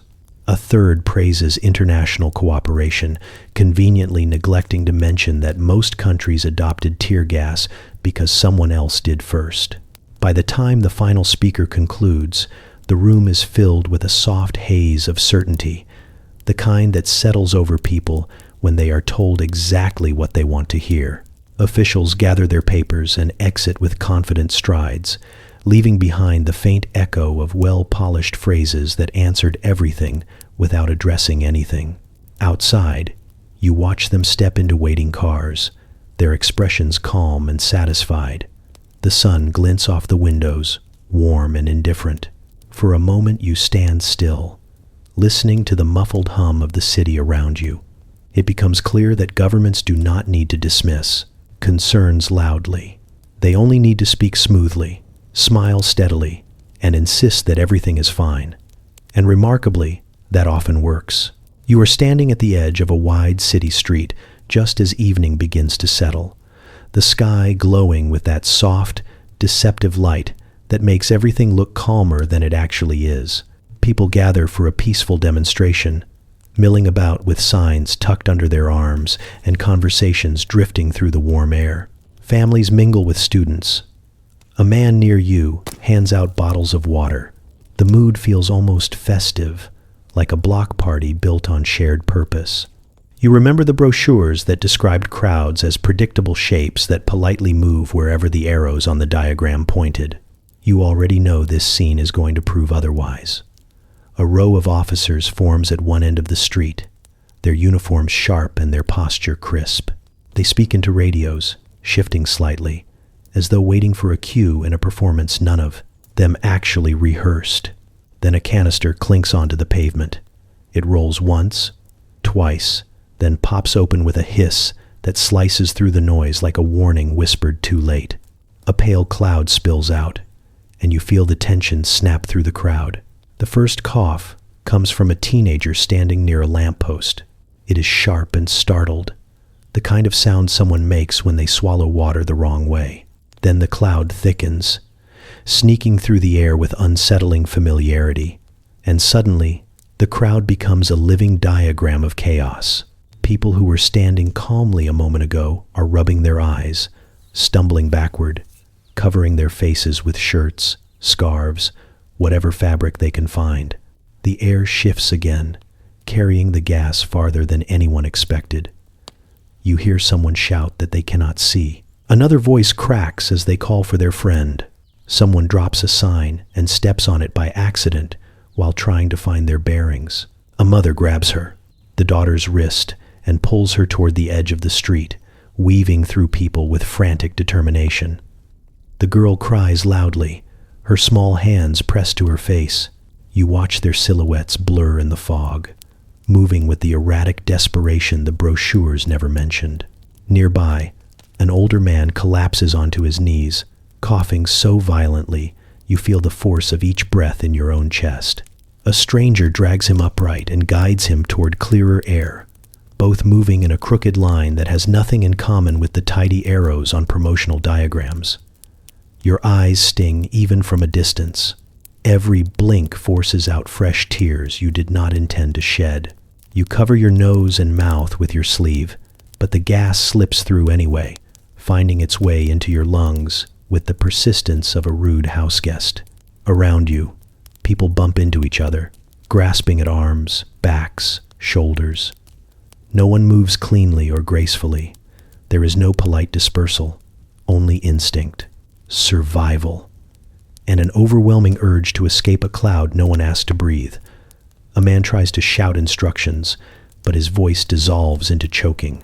Another person stumbles into a planter and knocks it over, sending soil cascading across the sidewalk. A woman drops her bag and does not bother picking it up. Someone else rips off their glasses and wipes them on their shirt, only to smear the lenses further. Every motion is clumsy, panicked, human. The officers stand rigid behind their masks, watching through clear lenses as the crowd scatters in messy, unpredictable waves. It is not the orderly flow the brochures promised. It is a flock of startled birds in every direction at once, wings beating against invisible barriers. You realize the gulf between advertisement and reality is wider than anyone wanted to admit. Eventually, the cloud thins, drifting upward and outward. The coughing softens into ragged breaths. People sit on curbs, eyes red and streaming, trying to steady themselves. Their faces carry shock, anger, confusion. Some look back at the empty canister lying on the pavement like a discarded toy that somehow caused all this. Others simply stare at the ground, waiting for their lungs to remember how to behave. You breathe slowly, feeling the rawness settle into your chest. No diagram could ever capture this. No brochure would dare include images of people clutching each other blindly, voices broken, the world reduced to sting and panic. Reality, it seems, is far less tidy than the marketing suggested. You sit in the back row of a courtroom that smells faintly of old wood, paper, and the collective uncertainty of everyone present. The walls loom high, lined with shelves of legal books thick enough to double as doorstops. Lawyers shuffle through binders, judges adjust their robes, and clerks rush about with stacks of documents that look increasingly like they are regretting their own existence. Everyone appears determined, focused, and entirely unprepared for the tangled debate they are about to enter. The case begins with a calm tone, the kind used by people who hope order will magically appear if they speak slowly enough. A lawyer steps forward, clearing his throat, and starts explaining that tear gas use in a recent incident may have crossed the line into excessive force. He cites medical records, videos, and reports, all of which describe scenes where civilians were coughing, stumbling, and desperately seeking air. He reads one line with such seriousness that even the judge leans in, as though the gravity of it might help clarify the situation. Then the opposing counsel rises, radiating an air of confidence so polished it almost shines. She insists the officers followed protocol, that the gas was used responsibly, and that temporary discomfort does not necessarily equate to excess. She gestures toward a chart depicting tear gas dispersal as a soft, controlled cloud that behaves like a polite guest at a dinner party. You glance at the chart and wonder if anyone involved has ever met an actual gas cloud. The judge asks for definitions. Excessive force, proportional response, reasonable action. Each term sounds straightforward until lawyers begin dissecting them like a classroom full of students arguing over the correct interpretation of a poem.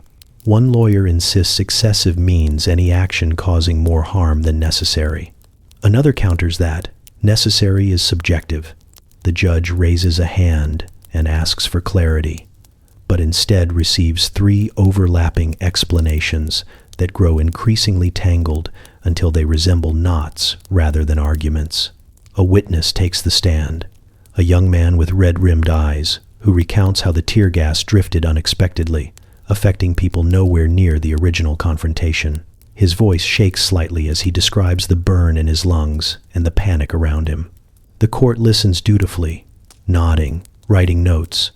Then the defense asks whether he was sure the discomfort lasted long enough to qualify as serious, as though measuring suffering by stopwatch is a normal thing people do. He stares blankly, trying to reconcile human experience with legal definitions that seem allergic to nuance. Next, an expert in chemical agents is called. She explains that tear gas effects vary, that wind plays tricks, that dosage is unpredictable, that people react differently. The court tries to box her answers into tidy categories. She keeps reminding them the gas refuses to behave tidily. By the end of her testimony, the judge massages his temples, perhaps wishing gases came with on-off switches, or at least clearer legal boundaries. The lawyers return to their arguments with renewed vigor. One insists the officers exercised restraint. The other argues restraint would involve not making an entire street cry simultaneously. Definitions expand, contract, overlap, and collide. What counts as excessive? Is it the number of canisters, the direction of the wind, the duration of coughing, the diameter of the cloud? At one point, someone presents a mathematical diagram that makes the entire courtroom stare as if trying to decode ancient runes.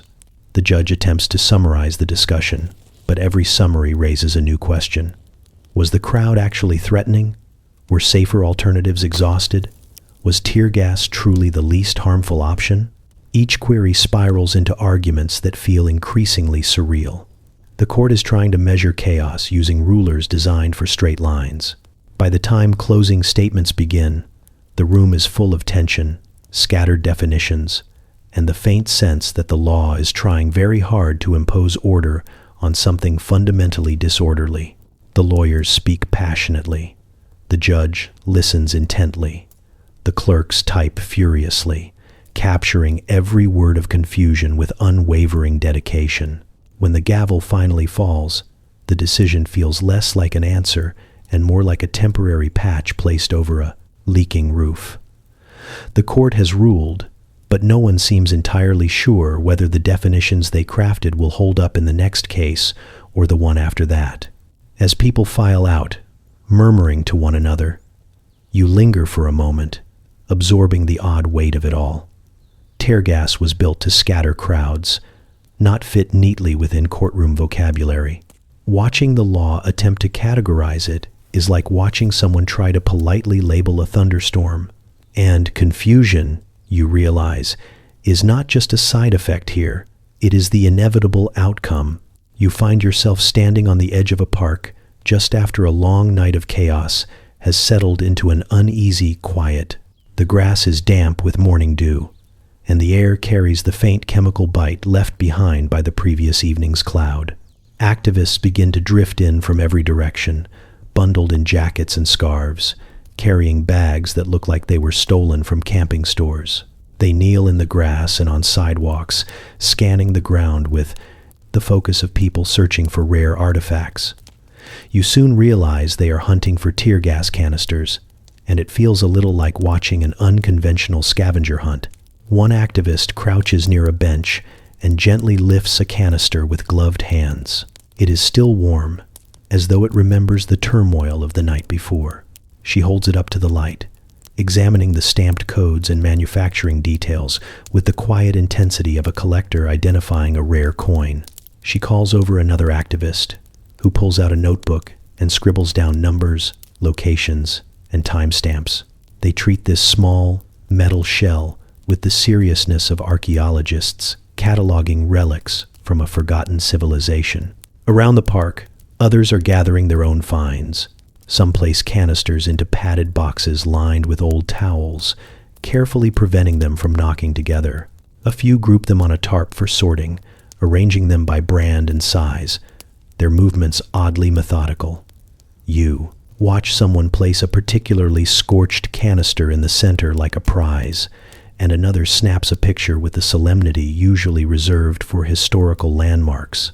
Their faces carry a mix of exhaustion, determination, and a strange kind of reverence, as if the canisters represent something significant and undeniably real. A man with a backpack motions for you to follow him. He leads you to a street corner where he points out a cluster of canisters half hidden beneath fallen leaves. He explains that each piece tells a story: where it landed, how many were used, how the wind carried the gas, and how the crowd reacted. He talks the way birdwatchers talk about rare sightings, except his enthusiasm is tinged with frustration. He collects the canisters with careful hands, placing each one in a separate compartment of his bag, creating a portable museum of last night's events. Nearby, a young woman sits cross-legged on the pavement, organizing canisters by origin. She identifies them by their markings, the tiny engraved letters that hint at where they were manufactured and when. She makes notes about which cities bought which types, muttering under her breath as she connects dots no one else bothered to trace. A small crowd gathers around her, watching as she pieces together the supply chain like a detective assembling evidence. She lifts one canister with a chipped label and says it traveled farther than she ever will. Her tone is half joke, half truth, and everyone quietly absorbs the weight of it. As the morning brightens, the pile of collected shells grows. Some activists photograph them for documentation. Others lay them out onto posters or chalk-marked boards, arranging them in rows that resemble a scientific display. A few place them gently into boxes destined for community meetings, legal hearings, or art installations meant to show the public what tear gas looks like when it is not dressed up in brochures. Each canister becomes a witness, a physical reminder that something happened here, something more tangible than official statements or newspaper gloss. You watch as one activist carefully hands a canister to an older man who cradles it as though holding an odd, heavy truth. He explains that he keeps a shelf at home lined with them, not as trophies, but as reminders that someone must pay attention. He talks quietly about how these objects carry the weight of nights filled with coughing, rushing feet, and the sting that lingers long after the gas has faded. He places the new canister gently into his bag, its metallic clink echoing with meaning. The sun climbs higher, casting long shadows across the scattered remnants of last night's confrontation. The activists finish collecting, their bags and boxes filled with dull, gray shells that once released bright, burning clouds. They gather in small groups, comparing notes, sharing stories, mapping patterns. Some hug. Some stand silently. Some stare at the ground, aware that more nights like this will come. As they disperse, the park returns to its quiet morning rhythm, but you feel the strange weight of the objects left behind in their hands. The canisters may be empty now, but the stories inside them are not. You walk into a research facility that feels both modern and slightly overwhelmed, as though the building itself understands it has been handed a problem far larger than its square footage. The hallways hum with fluorescent lights, and the floors gleam with the shine of frequent mopping. Scientists move through the space, carrying clipboards, tablets, and expressions that suggest they have been staring at data for far too many hours. You follow them into a conference room, where charts are spread across a long table, each one filled with lines, symbols, and notes that never quite align into certainty. A researcher gestures for you to sit as she flips through a stack of reports. She explains that they have been tracking people exposed to tear gas months or even years after the initial event. Some of the symptoms are expected: lingering irritation and occasional coughing. Others are stranger, less predictable, appearing and disappearing like shy ghosts. A few participants developed chronic breathing issues. Others experienced recurring inflammation that no one can fully explain. She taps the papers with a pen, the sound soft but urgent, as though trying to summon clarity from the data. Another researcher rolls over a cart full of samples and test results. He points to lung function charts that dip in places no one anticipated. He mentions statistical significance with the tone of someone who both respects the numbers and mildly distrusts them. The data refuses to form neat conclusions. Some patterns appear promising, then vanish when new variables are added. A few subjects improve rapidly, while others struggle without clear cause. Every answer opens a new set of questions, multiplying like enthusiastic rabbits. You follow the group into a lab where technicians examine blood samples under bright lights. A technician explains that they are studying markers associated with inflammation. She points to a row of vials, each labeled with codes that tell stories only she can decipher. Some samples show elevated levels that persist long after they should have faded. Others fluctuate unpredictably, leaving the researchers debating whether tear gas has lingering biochemical effects or whether the human body simply delights in being inconsistent. In another room, a researcher scrolls through imaging results. He enlarges a scan showing slight tissue changes, then shrugs with the weary honesty of someone who knows the limits of his own field. It could be long-term damage. It could be coincidence. It could be a reaction compounded by environmental factors, stress, or the simple truth that people are complicated and their lungs even more so. He zooms out, revealing a grid of scans, each one carrying its own quiet mystery. They lead. Why?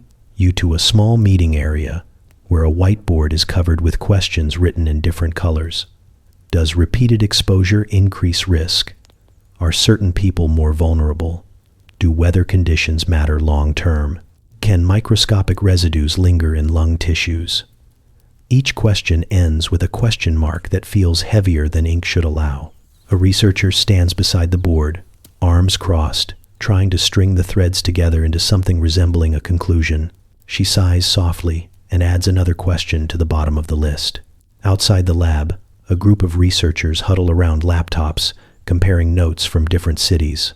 They discover similarities between reports from people who have never met, never marched in the same streets, never inhaled the same clouds. Persistent cough, sensitivity to cold, shortness of breath during exercise. But the patterns refuse to be consistent enough for certainty. They spread their findings out on the floor, linking them with lines of string, like detectives mapping a case that keeps rewriting itself. One researcher turns to you and admits that science prefers clean answers. Tear gas, however, does not. It dissolves into air, but lingers in bodies in ways still too subtle to fully trace. The studies continue, year after year, reaching toward conclusions that remain just out of reach. Funding comes and goes. Participants move or stop responding.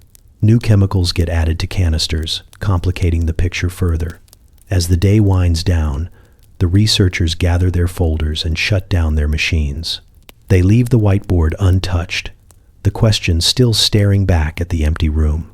You feel the weight of uncertainty settle in the space between your thoughts. Tear gas was supposed to be temporary, simple, predictable. Yet every study suggests the opposite, revealing shadows where clarity should have been. When you step outside, the air is clean and cool. You inhale deeply, aware of how effortless breathing is supposed to feel. Behind you, the scientists prepare to return tomorrow, ready to ask the same questions again in hopes that the answers will finally take shape. You stand inside a police department briefing room where the fluorescent lights flicker with the faint determination of bulbs that have seen too many meetings. A whiteboard dominates the front wall, covered in arrows, circles, and phrases that look like they were written during a brainstorming session, fueled by equal parts urgency and confusion. Officers shuffle in and take their seats, leaning back in chairs that creak loudly enough to register as commentary. You sense this is only the first stop of the day. The spokesperson steps up and adjusts the microphone, offering a confident smile that feels both practiced and vaguely apologetic. She begins by describing last night's tear gas incident as a controlled operation, executed with precision and restraint. She reads from a prepared sheet, the words flowing with the calm certainty of someone narrating a cooking tutorial. According to her version, the gas was deployed only after multiple warnings. Crowds were given ample time to disperse, and the wind cooperated beautifully. You watch reporters jot down notes, some arching eyebrows in quiet skepticism. An hour later, you find yourself across town in another department's briefing room, which is nearly identical except for the coffee machine that looks more threatening than any equipment in sight. Here, a different spokesperson takes the stand.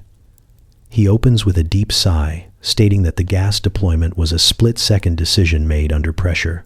He emphasizes the unpredictability of the crowd, the rapid escalation, the officer's concern for safety. His version paints a picture of urgency, where warnings were attempted but swallowed by the noise, and conditions on the ground forced immediate action. Reporters shift uncomfortably, their pens pausing mid-sentence as they try to reconcile the two narratives. By the afternoon, you are sitting in a third briefing room where the chairs wobble and the walls sport motivational posters that feel slightly ironic. The spokesperson here insists the gas was not tear gas at all, but rather a mild dispersal agent. He claims it was designed to encourage orderly movement, not cause discomfort. He waves a hand dismissively and suggests that any coughing or crying was likely due to dust, emotion, or perhaps the weather. You hear a quiet sigh ripple through the room. A reporter politely asks whether the canisters labeled tear gas were mislabeled. The spokesperson blinks slowly and changes the subject. You step outside into the sunlight and try to organize the swirling explanations in your mind. 3 briefings, 3 different stories. Each version gestures toward clarity but never quite reaches it. You begin to feel like someone reading 3 summaries of the same movie, written by people who may or may not have actually watched it. That evening, you attend one final press conference in a department known for its fondness for PowerPoint. A projector hums to life, displaying a series of diagrams that attempt to reconstruct the event with neat color-coded arrows. The charts suggest the crowd moved east, then north, then possibly sideways. According to the presenter, the tear gas was used only after the crowd refused to comply with instructions delivered calmly through a loudspeaker. He clicks through the slides, each one offering a different shade of certainty. Reporters glance at each other, sharing silent questions. Someone asks for video evidence of the warnings. The presenter coughs, claims technical difficulties, and moves on to a slide showing weather patterns that look suspiciously copied from a children's book. As you listen, it becomes clear that no two departments can agree on how the same cloud of gas drifted through the same street on the same night. One calls it measured. Another calls it urgent. A third calls it harmless. A fourth calls it weather-dependent. The explanations stack like mismatched puzzle pieces, each one shaped differently, none fitting together. When the final briefing ends, you watch reporters gather in the hallway, comparing notes with growing disbelief. They whisper about contradictions, missing details, and statements that dissolve under scrutiny. Some shake their heads. Others simply laugh softly, the kind of laugh people use when they have run out of logical responses. You leave the building and step into the cool night air. The street is quiet, with no lingering haze, no crowds, no echoes of chaos. Yet your mind still swirls with competing narratives, each one insisting it holds the truth. You realize that the tear gas itself may have dispersed hours ago, but the confusion remains thick in the air. And sometimes, you think, the fog of explanation lasts far longer than the gas ever does.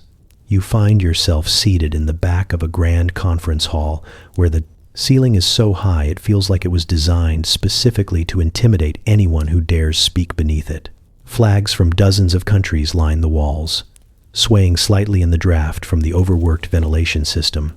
Delegates from every corner of the world shuffle through their binders, adjusting microphones, exchanging polite greetings that carry the strained cheer of people who know this will not be simple.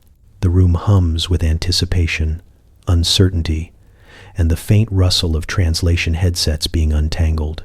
A representative from one nation opens the session by declaring that tear gas regulations must be standardized for the sake of global consistency.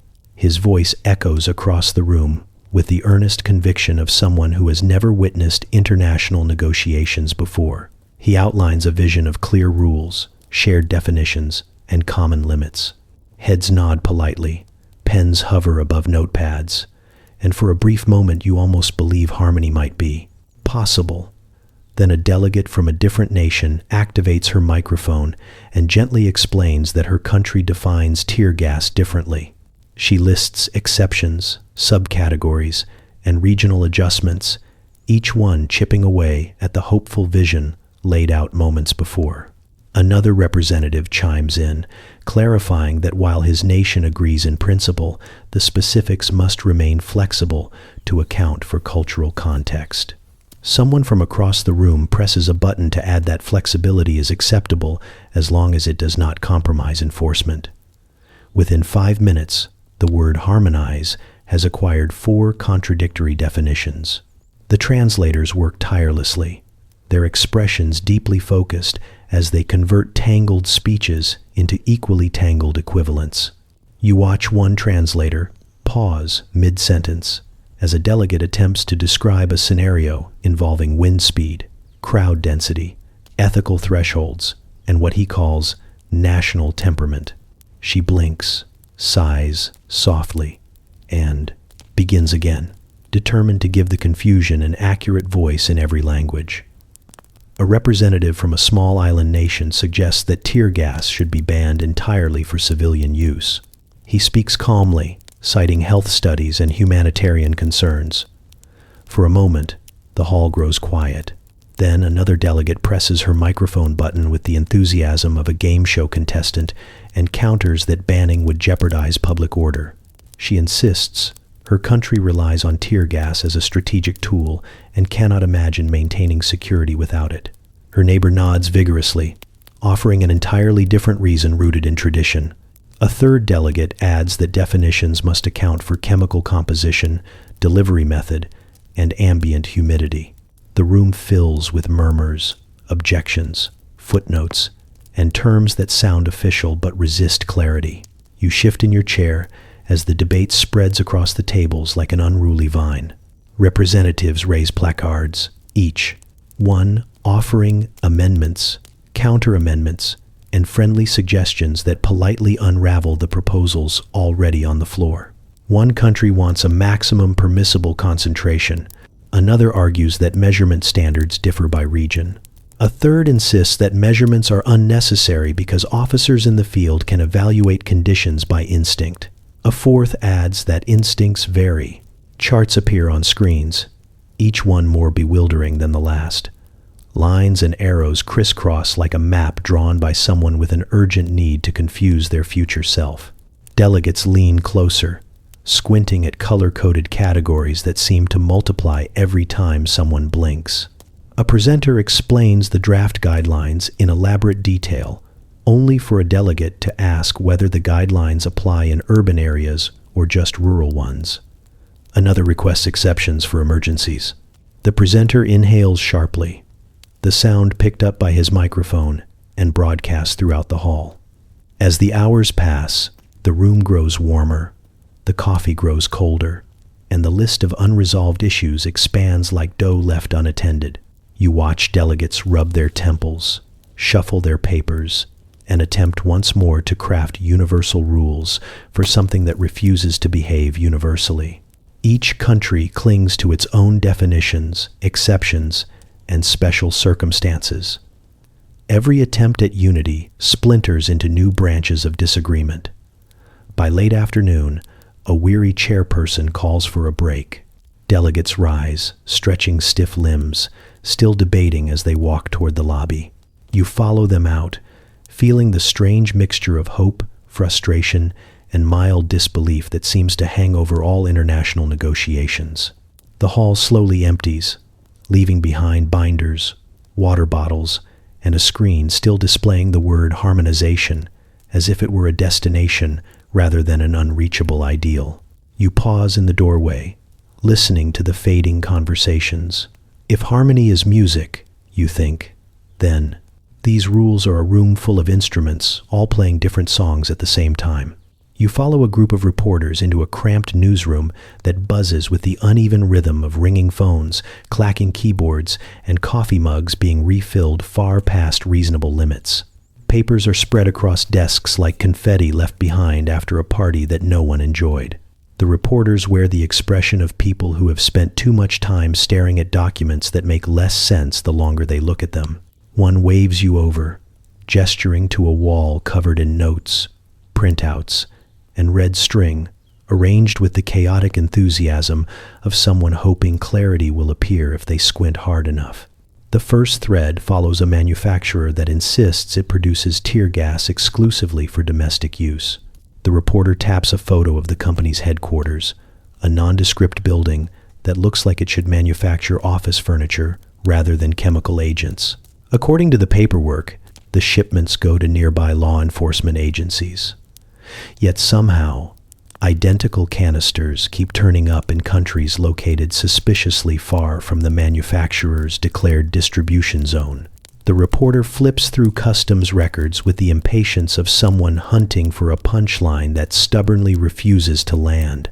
Another reporter approaches with a stack of shipping logs so dense you wonder whether the paper itself weighs more than the canisters ever did. He points out a supplier that routed materials through 3 separate countries, each with its own paperwork style and tendency to misplace documents. One form lists the contents as crowd dispersal devices. Another calls them training equipment. A third simply labels them miscellaneous hardware.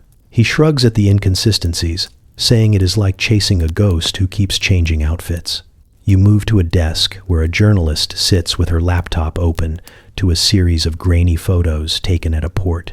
She zooms in on a crate, bearing a shipping label that looks suspiciously smudged, as though the ink got cold feet mid-print.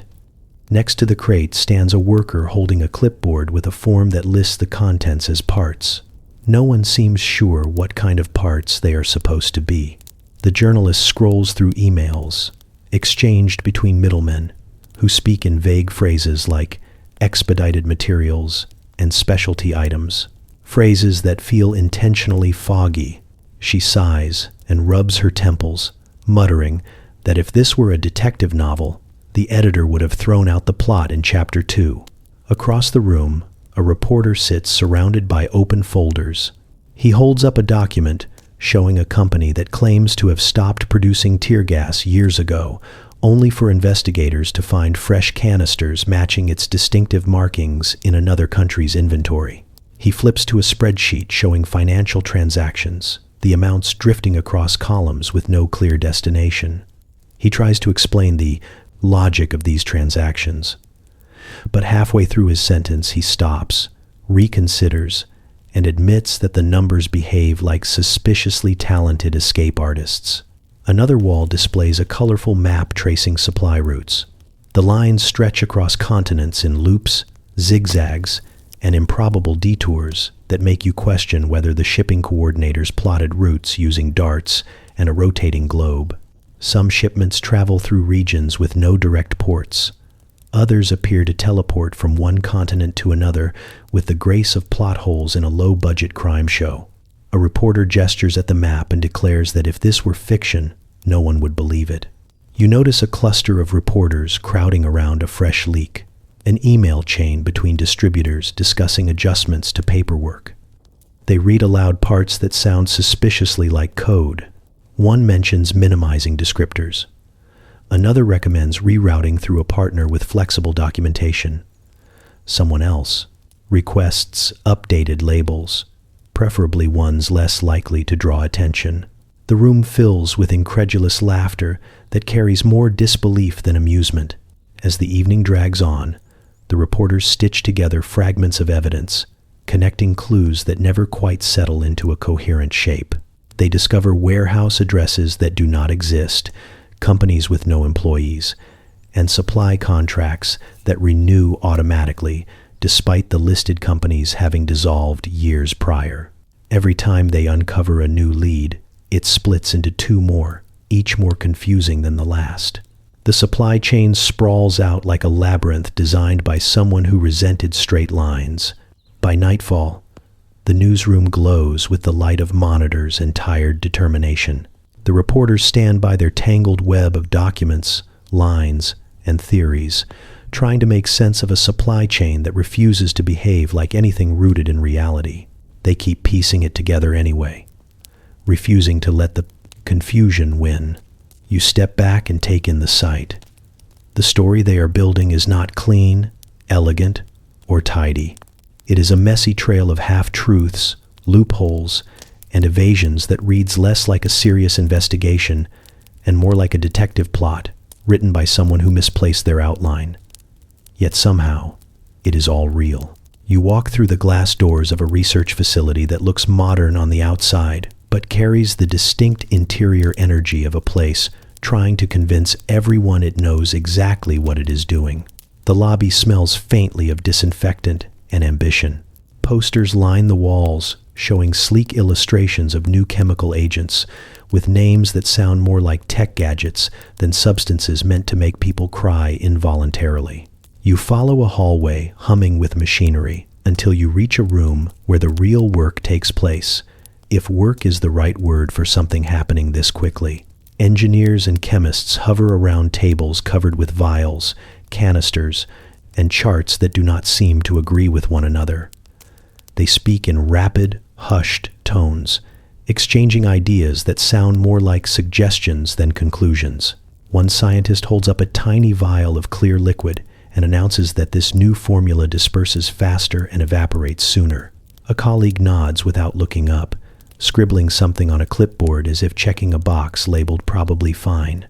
You notice no one mentions long-term effects. The room seems allergic to that subject.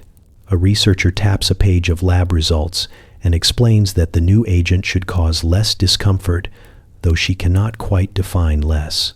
She trails off mid-sentence, glancing at a colleague who offers an encouraging shrug, the universal gesture, for we hope so. Another scientist tosses a used glove into a disposal bin and mutters something about improved efficiency, which appears to mean the cloud spreads more predictably, at least in the controlled environment of a sealed chamber with no wind, people, or reality. You step closer to a workstation where a technician is assembling a prototype canister. He handles the metal shell with practiced ease, snapping components together with the speed of someone building furniture from memory rather than instructions. He explains that the new formula requires slightly different dispersal mechanics, though no one has fully tested how it behaves when launched into actual air. He clicks the final piece into place and holds up the canister proudly. The confidence is impressive, considering the sum total of testing appears to be a handful of simulations and a small chamber where a mannequin sits silently, offering no feedback. At a nearby table, a marketing representative flips through color palettes for updated packaging. She talks animatedly about visual branding, emphasizing calming colors that convey safety and reliability. She never looks at the formula sheets beside her, though they contain more question marks than conclusions. A designer shows her a mock-up of an instruction manual filled with friendly diagrams and large reassuring text. He explains that customers respond well to clarity, even when the underlying product is still figuring itself out. The representative nods, circling a shade of soft blue to use on the labels. Further down the lab, two scientists hover near a whiteboard covered in formulas crossed out hastily. They debate whether switching one compound for another will reduce irritation or increase it. The conversation loops in circles, each suggestion answered with a tentative maybe. They add a new chemical name to the board, scribble a question mark beside it, then stare at the word as if waiting for it to reveal its personality. After a moment, one scientist erases the name entirely and replaces it with a different one. Problem solved, at least until the next round of uncertainty. In the corner, a small testing chamber releases a short puff of the new formula. The gas disperses in a clean, graceful cloud that looks almost elegant under the bright lights. A group of researchers applaud softly, as though watching a child's first steps. One of them checks a stopwatch and announces the dispersal rate is excellent. No one asks how it affects actual lungs. Someone writes promising in large letters on a clipboard, underlining it twice. You follow a hallway to a conference room, where executives sit around a polished table, reviewing reports delivered with the confidence of people who know how to read numbers but not always what they mean. They discuss production timelines, market rollout, and potential interest from agencies looking for updated tools. One executive raises a concern about limited testing. Another counters that demand is high and competitors are moving fast. The conversation tilts quickly toward profit forecasts, supply chain logistics, and brand differentiation. Safety lingers in the room only as a distant, easily postponed guest. As you leave the facility, the sun hangs low in the sky, casting long shadows across the pavement. Behind you, technicians continue assembling canisters, researchers continue adjusting formulas, and marketers continue polishing narratives. Everything progresses swiftly, neatly, almost efficiently. Yet beneath the gleaming surfaces and confident presentations lies a quiet truth. The science is still catching up, and the formulas are already on their way out the door.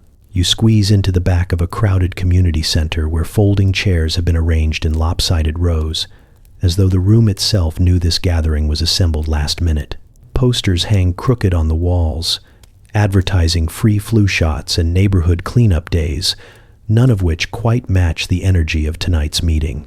People of every age fill the room, bundled in scarves and jackets, clutching notebooks, water bottles, and the kind of determined expressions usually reserved for late-night study sessions before a major exam. You take a seat and feel the hum of urgency ripple through the group. At the front, a volunteer clears her throat and holds up a printed sheet that looks suspiciously like it was assembled with equal parts research, improvisation, and stubborn hope. She explains that tear gas has been used in nearby demonstrations, which means the community has decided to make its own guide for protection. The crowd leans forward. She begins with the basics, describing how gas spreads, how wind can betray even the best intentions, and how staying calm is vital, no matter how impossible it feels. Her voice trembles slightly but steadies with each sentence, gaining confidence from the rows of people listening with absolute focus. A man with a hoodie and a backpack steps up next, pulling out a stack of homemade pamphlets bound with staples that look like they were pushed in by hand. He demonstrates how to seal goggles with plastic wrap, how to fold a cloth mask just right, and how to create makeshift filters from common household items. He jokes quietly that no one expected these skills to become part of modern life, but here they are. The room chuckles softly, grateful for the small burst of humor in a heavy conversation. At a long table, a group of teens lay out supplies like they are preparing for an improvised science fair. They show how to rinse eyes safely, how to avoid spreading the chemicals by mistake, and how to help someone who is panicking. They move with surprising precision, passing each other vinegar, baking soda, and sealed bottles of saline. You watch them demonstrate techniques learned from online forums, old protest footage, and trial and error. Their hands move quickly as they teach others to fold bandanas and secure them with elastic bands. Even the younger kids watch intently, nodding along as though memorizing instructions for an upcoming test. In the corner, a retired nurse sits behind a table of medical supplies she bought herself. She calmly explains how tear gas affects the body, describing symptoms in simple terms that make the science feel approachable rather than frightening. She instructs people to breathe slowly, avoid rubbing their eyes, and help each other move away from the cloud without pushing. Her voice carries the gentle authority of someone who has spent a lifetime guiding others through chaos. When she finishes, people line up to ask questions, each one leaning in as though absorbing wisdom from a treasured elder. You drift toward another cluster where two volunteers are sketching diagrams on a whiteboard. Their drawings are uneven and cartoonish, but everyone gathers close to watch. They illustrate how wind direction can change in an instant, how alleys can trap gas, and how to move calmly through the haze. Someone adds arrows to show escape routes. Another adds stick figures wearing improvised masks. And soon the board becomes a cheerful, chaotic map of survival techniques. The volunteers step back, looking proud despite the uneven lines. A young woman begins explaining strategies for staying safe in crowds. She talks about linking arms, keeping an eye on one another, and choosing meeting points in case people get separated. She emphasizes communication and kindness, reminding everyone that calm, steady voices can sometimes cut through panic better than anything else. You watch the group absorb her words, nodding slowly, recognizing that what she is describing is not just a guide, but a way to take care of one another. As the evening goes on, the community center transforms into a buzzing hub of shared knowledge. Strangers trade phone numbers. Families gather extra pamphlets for neighbors who could not attend, and volunteers move table to table, checking that everyone understands the basics. There is laughter, nervousness, determination, and a subtle thread of solidarity weaving through every conversation. The guides are imperfect, the supplies are improvised, and the information shifts constantly. Yet, the people here treat every detail with deep seriousness. When the meeting finally winds down, you step outside into the cool night air, carrying a packet of homemade instructions that feels oddly precious. Around you, others walk home in small groups, clutching the same guides, talking softly, planning to share what they learned. You realize this gathering is not just about protection. It is about refusing to face uncertainty alone. You sit in the gallery of a government chamber that feels more like a museum than a place where decisions are meant to happen. The walls are lined with portraits of stern people from centuries ago, all of them staring down with an expression that suggests they expected progress to move faster too. The seats creak when anyone leans back, and the microphones emit a faint static hum, as if even the electronics are bored. You settle in, bracing yourself for the slow crawl that is about to unfold. A committee chair clears his throat with the solemnity of someone preparing to announce something monumental. Instead, he begins by reviewing the minutes from the previous meeting, which appear to involve approximately 3 sentences of actual movement and 12 paragraphs of procedural tangles. He reads each line carefully, pausing for nods that ripple through the room like polite waves at a sports event where no one knows the rules. You check the clock. It ticks loudly, unbothered by the lack of urgency. The first speaker steps up, holding a stack of papers that look heavier than his confidence. He begins a long explanation about the need to review tear gas regulations, emphasizing the importance of public safety, transparency, and accountability. He talks in circles, repeating phrases that sound important but land with the impact of soggy toast. By the time he finishes, the committee members nod thoughtfully, as if they have just been told a profound secret rather than a summary of concerns everyone already knew. Next, a representative from another party takes the microphone. She acknowledges the seriousness of the issue, then pivots into a 15-minute detour about process, subcommittees, and the need for additional studies. She suggests forming a task force, which prompts murmurs of approval from people who clearly enjoy the idea of task forces more than the idea of actual solutions. She proposes a timeline so vague it could apply to any decade. The chair nods, pleased with the suggestion, unaware that the audience has collectively aged several emotional years. A third speaker stands, bringing charts that he holds at an angle no one can see. He mentions budget constraints, legal complexities, and the difficulty of balancing public input with operational needs. He gestures toward the unseen charts, insisting the data is compelling. A member politely asks if they can view the information. The speaker coughs, says the charts are only in draft form, and promises to share them at a later meeting. He sits back down, having achieved nothing other than adding another item to an already bloated agenda.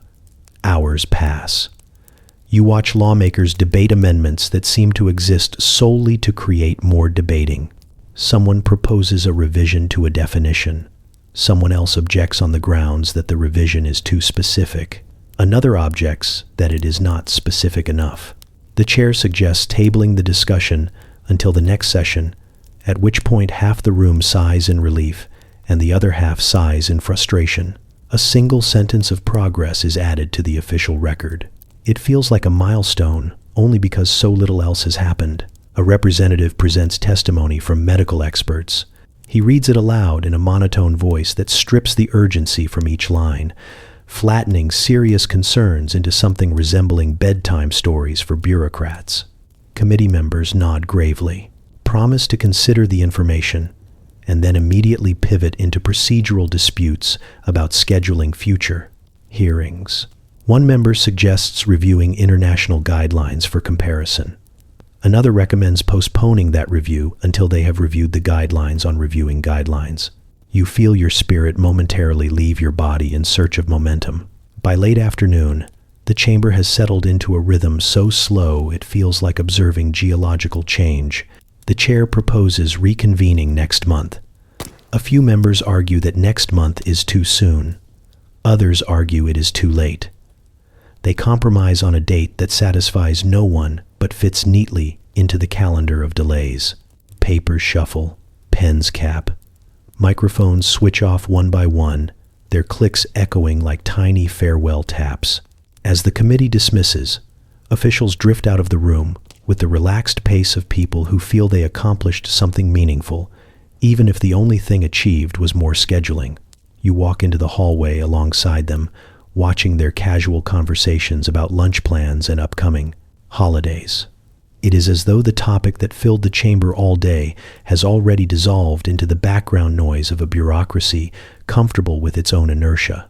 Outside, the world moves on, brisk and unpredictable, shaped by forces that do not wait for committees to agree. You stand for a moment on the steps, feeling the contrast between the urgency of the problem and the glacial pace of the process. The turtle may be sleepy, you think, but at least the turtle is moving. The system, however, seems content to nap. You find yourself in a meeting room that feels like it was borrowed from a community center that has seen one too many talent shows. The carpet is slightly lopsided. The fluorescent lights flicker in a way that suggests they are providing illumination, strictly out of obligation, and a large poster at the front reads, "Brainstorming session," in bold letters that look far more confident than anyone in the room feels. A dozen officials, experts, and volunteers sit in a circle with clipboards and coffee cups, their faces carrying the unmistakable expression of people who have been told to come up with alternatives to tear gas and are now discovering how difficult that actually is. The chairperson begins with a hopeful smile, announcing that the goal is to find humane, effective methods for crowd control. The room nods in collective optimism. Then someone suggests using bright lights to disorient crowds, which sounds feasible, until another expert points out that crowds might simply turn away, put on sunglasses, or become mildly irritated instead of dispersing. The group hums thoughtfully, as though imagining a future where a crowd politely leaves because someone switched on a high-powered lamp. A researcher proposes using sound waves at specific frequencies to encourage people to move. She mentions studies showing that certain tones can be uncomfortable without causing harm. She phrases it carefully, but the room collectively winces as they imagine entire streets filled with people fleeing the world's most annoying ringtone. The chairperson thanks her and writes it down anyway, perhaps out of politeness or desperation. A different participant stands, clearing his throat dramatically before suggesting scented fog. He explains that certain smells are naturally repellent. He lists examples like spoiled milk, rotten fruit, and something involving a sulfur compound that makes even the air seem offended. The crowd stares at him, caught between amusement and horror. Someone quietly asks whether the smell would linger on clothing. Another wonders how long the scent would take to dissipate. A third, more practical voice notes that deliberately making a city smell like a broken refrigerator might create more complaints than it solves. The idea is gently placed on the maybe later pile. Across the room, an engineer with wild hair that sticks out like static electricity announces an idea with the enthusiasm of someone who had it 15 minutes after midnight and drew it on a napkin. He suggests deploying harmless but slippery foam. He gestures excitedly as he describes how it would make crowds too unstable to move aggressively. The room imagines hundreds of people trying not to fall, slipping around like newborn deer on ice. One expert points out liability concerns. Another adds that medical resources would be overwhelmed by bruised elbows and sprained ankles. A third wonders aloud how anyone would clean the foam afterward. The engineer nods, already sketching improvements in the margins of his notes. A psychologist raises her hand and suggests verbal de-escalation through large speaker systems, projecting calming messages. The room leans in with interest until she demonstrates the sort of soothing tone required, a voice so gentle it sounds like a bedtime story for anxious adults. The idea carries promise, but then someone reminds the room that loudspeakers tend to crackle, distort, and screech unexpectedly.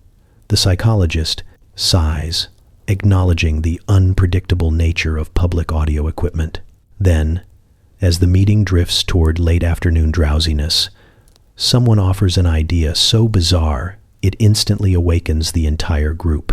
He proposes using oversized inflatable barriers that slowly rise between officers and crowds like cautious, rubbery walls.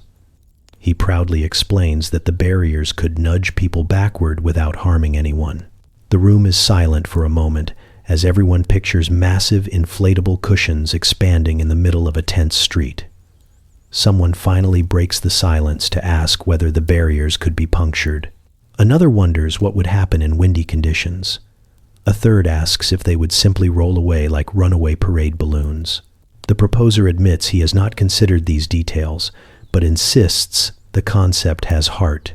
By the time the meeting winds down, the whiteboard is filled with suggestions ranging from mildly sensible to wildly experimental. The participants gather their notes with equal parts pride and confusion, unsure whether they have made progress or simply proven that brainstorming is a deeply unpredictable art form. The chairperson commends their creativity, though the look in her eyes suggests she understands the challenge ahead. You step outside as the sun dips low, feeling oddly comforted. The ideas may be chaotic, impractical, or downright strange, but they share one quiet truth. People are trying to imagine something better, even if the path there is covered in scented fog and inflatable barriers. You find yourself moving through a series of government halls in different countries, each with its own personality, each promising something bold and principled, and each ultimately behaving like someone trying to keep a New Year resolution after a single enthusiastic morning jog. One nation announces a ban with the dramatic flair of a stage actor taking a final bow, declaring that tear gas has no place in civil life. The press applauds, officials beam, and for a moment the air feels lighter, almost hopeful. You watch the ceremony from the front row, feeling the strange thrill of witnessing a rare moment of collective will. But as weeks pass, the bright promise begins to fade. The ban is put under review because certain departments complain about operational challenges. Someone claims the ban was rushed. Someone else insists the definition of tear gas needs to be clarified. Committees spring up like stubborn weeds, each tasked with evaluating aspects of the ban that had seemed straightforward only a month earlier. You sit through hearings where officials debate phrasing as if adjusting a single word might unlock the secrets of the universe. Soon the ban is paused, pending further study, and then paused again for reasons no one can quite explain. By the end of the year, it is not gone, not present, simply suspended in a bureaucratic limbo that feels carefully engineered to avoid responsibility. In another country, the approach is quieter but more earnest. Leaders discuss the ban with genuine concern, and for a while, it appears to take hold with surprising strength. Police training programs begin exploring alternatives, civil groups are consulted, and advisors claim the nation is stepping toward a more humane model. You feel cautiously encouraged as you watch officers practice de-escalation techniques and experiment with tools designed to create distance rather than pain. The progress seems real, even promising. Then an election arrives, sweeping in new officials who view the ban as a misguided obstacle rather than an achievement. Within weeks, they announce revisions, then exceptions, then pilot programs. You witness language you did not even know existed, the sort crafted to sound reasonable while undoing entire policies. By the time the dust settles, the ban exists only in the margins of law, a relic of the previous administration's idealism. The public protests, activists shout, experts testify, but the shift continues like a slow tide, steady and unbothered by raised voices. In a different corner of the world, a government introduces a partial ban that resembles a compromise between principle and practicality. Tear gas is prohibited for peaceful gatherings, but permitted for riots.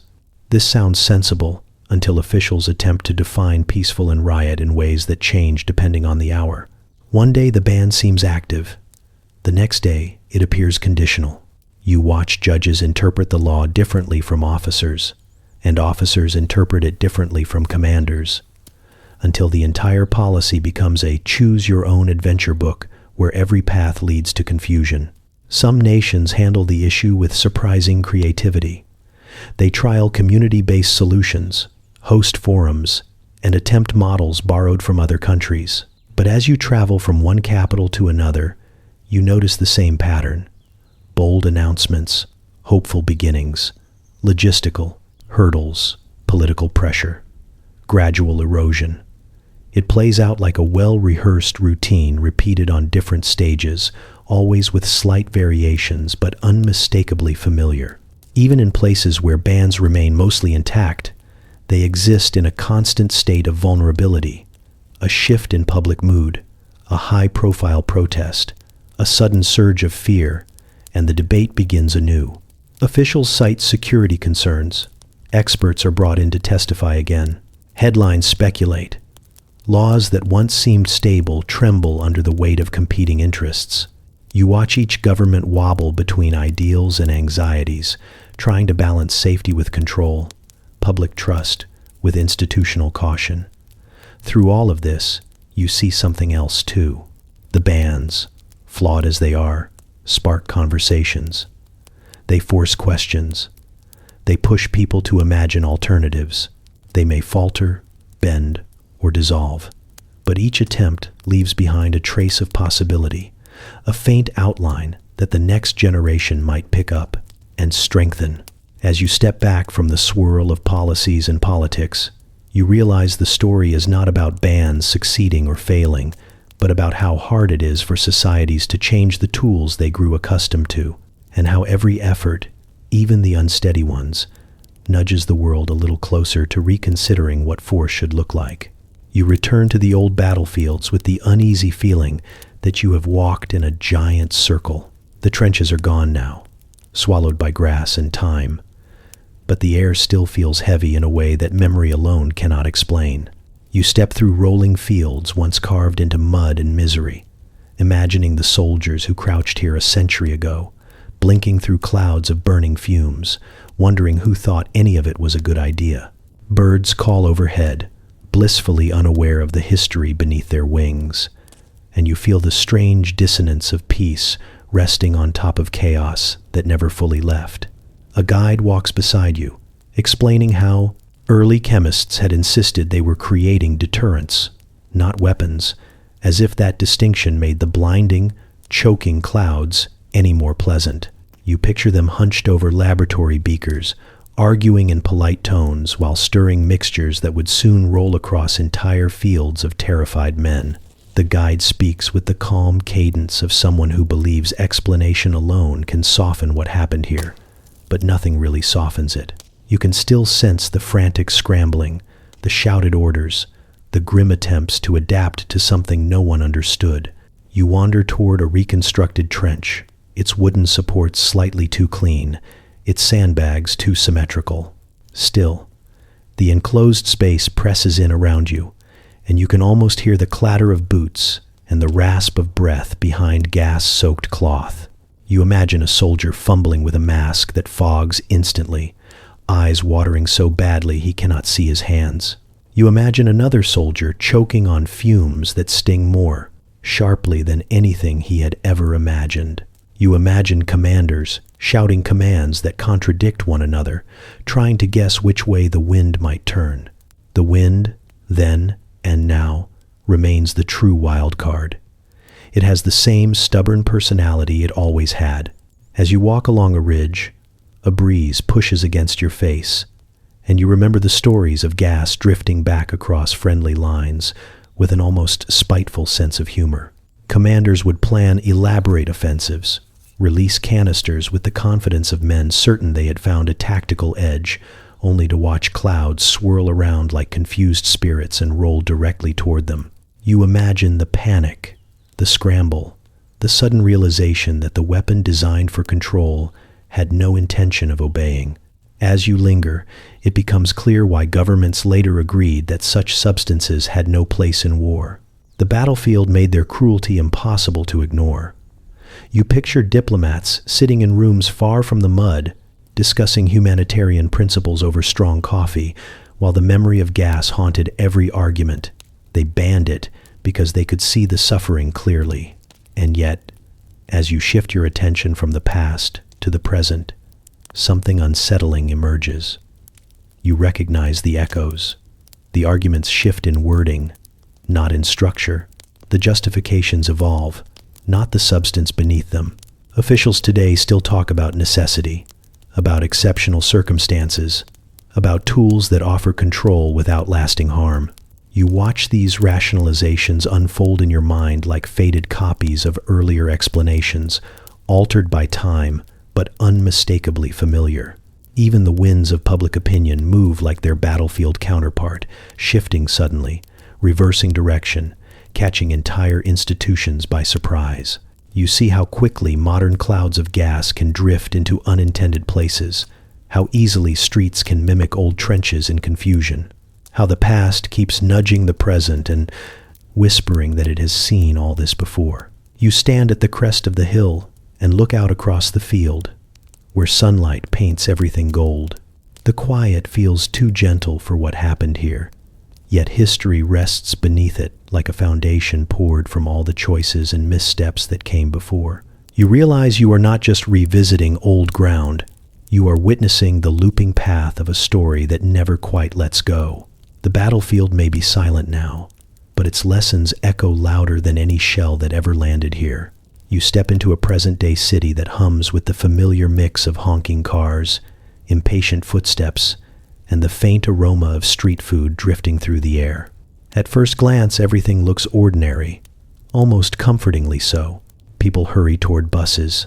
Someone jogs with a level of confidence that suggests they enjoy running, and a group of teenagers laughs loudly about something on a cracked phone screen. Yet, as you walk deeper into the center, you can sense something else woven through the rhythm of daily life, something quieter but unmistakably tense. You notice surveillance cameras perched on lampposts, their lenses catching slivers of sunlight as they rotate. You see barriers stacked neatly outside a government building, waiting for someone to decide whether today will be peaceful or not. The city feels like it has prepared for two very different afternoons, one calm and one chaotic, and it is holding its breath while waiting to see which one arrives. The tension becomes clearer when you turn onto a street where people have started gathering for a demonstration.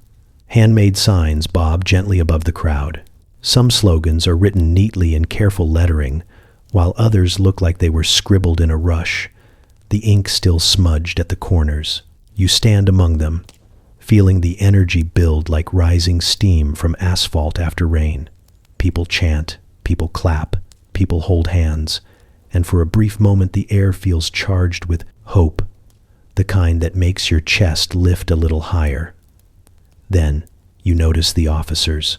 They stand in a line at the far end of the street, their gear polished, their stances rigid, their faces mostly unreadable behind visors. You have seen photographs like this before, but being here adds a weight that pictures never capture. Their belts hold canisters the color of storm clouds, and you recognize the shapes instantly. It hits you how strange it is that a substance considered too cruel for battlefields sits here in the middle of a city whose loudest conflict an hour ago was probably a parking argument. The crowd notices too. Conversations falter. A few people shift their posture, not quite stepping back, but adjusting their center of gravity in that instinctive way humans do when they sense the rules of the space beginning to change. The officers murmur to one another, gestures small but coordinated. You can almost hear the decision-making process, the long chain of protocols that carry a quiet question. Is today the kind of day where tear gas becomes part of the story? The thought alone changes the atmosphere. You listen as someone near you explains the best way to move if things turn chaotic. Another person hands out simple, protective items made from supplies they bought at a hardware store. A parent lifts their child onto their shoulders, trying to keep them away from the growing crush of bodies. You realize that for many people here, this is not a hypothetical fear, but a familiar rhythm, something that has become as routine as bad weather. When the first line of shouting erupts, it is hard to tell where it begins. A few people surge forward. Officers tighten their formation. Someone in the back pushes accidentally, then apologizes loudly. The tension cracks open in an instant, sprawling outward through the crowd like spilled ink. The officers advance a step, shields rising with the slow inevitability of a tide. You hear the metallic clink of a canister being handled, and the sound alone sends a ripple through the people around you. In that moment, the entire city holds two futures at once, one where the crowd disperses on its own, frustration sweeping out like wind, and one where a small metal cylinder arcs through the air and lands with a hollow thud that everyone recognizes, filling the street with burning air that makes people stumble blindly. You watch the officers decide, their shoulders shifting in a nearly imperceptible signal, their hands hovering but not gripping. Today, in this moment, the canisters stay where they are. Officers lower their arms just slightly, as though exhaling tension. The crowd, sensing the shift, gradually steadies itself. Chants resume. Signs rise again. The street reclaims its voice. You stand still for a long time afterward, realizing how much of modern civic life is shaped not by dramatic events, but by the possibility of them. Tear gas lingers here even when unused. It shapes behavior, expectations, fears, and choices. It hangs over public squares like an unspoken rule, altering how people gather and how they imagine their own power. You walk on as the city returns to normal, though the word normal now feels more complicated than before. You stand at the edge of a quiet overlook, staring out at a city that stretches toward the horizon in soft evening light. Buildings glow faintly as street lamps flicker on one by one, and the sky melts from blue to violet in slow, unhurried layers. It feels like a moment suspended in time, a pause long enough for you to imagine futures that have not been written yet. The world seems peaceful from up here, but you know that peace is fragile, shaped by choices and tools that people created long before this moment. You think about tear gas, about everything you have seen and followed and walked through. The laboratory beakers, the battlefield clouds, the polished canisters tucked into modern belts. You think about the strange contradiction of a substance so harsh that nations banned it from war, yet so common that cities stock it beside their traffic cones. As you look out over the rooftops, you begin to wonder if something different could exist in the space where fear and force have lived for so long. When you imagine a world without tear gas, the first thing you notice is not the absence of smoke, it is the presence of something else. Streets where protests breathe instead of choke. Conversations where officials do not begin planning with worst-case scenarios, but with empathy and creativity. Officers trained to navigate conflict with tools that encourage movement rather than panic. Crowds that do not flinch when a line of uniforms appears. The possibility feels strange at first, almost too gentle to be realistic. But the longer you sit with it, the more it settles into something that feels worth considering. You imagine neighborhoods where communities and authorities meet long before tensions erupt, where people actually know each other's names instead of shouting them across barricades. Some cities have tried this already in small doses, and while no one claims it solves everything, you have seen moments where communication softens what force would only inflame. Those moments flicker in your memory like tiny lanterns lighting a path through uncertainty. Of course, another part of you knows the world does not shift just because someone imagines it. There will always be officials arguing that removing a tool makes their job impossible.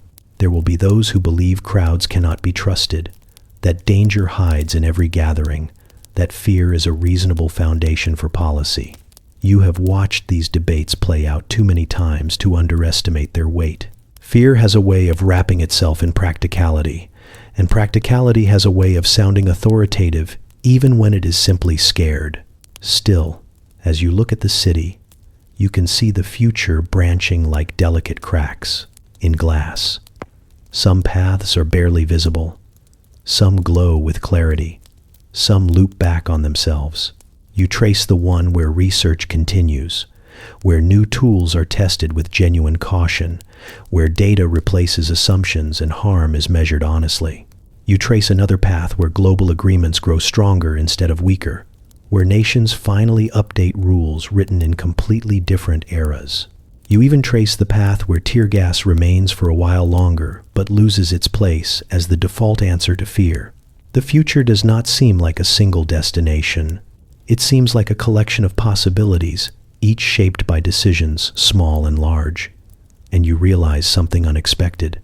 The question is not whether a world without tear gas is possible. The question is whether people will choose the work required to build it. Not just the dramatic decisions, but the quiet ones. The ones made in offices, in training rooms, in late-night meetings, in city halls, in conversations between neighbors. As the lights in the city brighten, you picture someone decades from now, standing where you stand, wondering how the world ever relied on something so violent in the first place.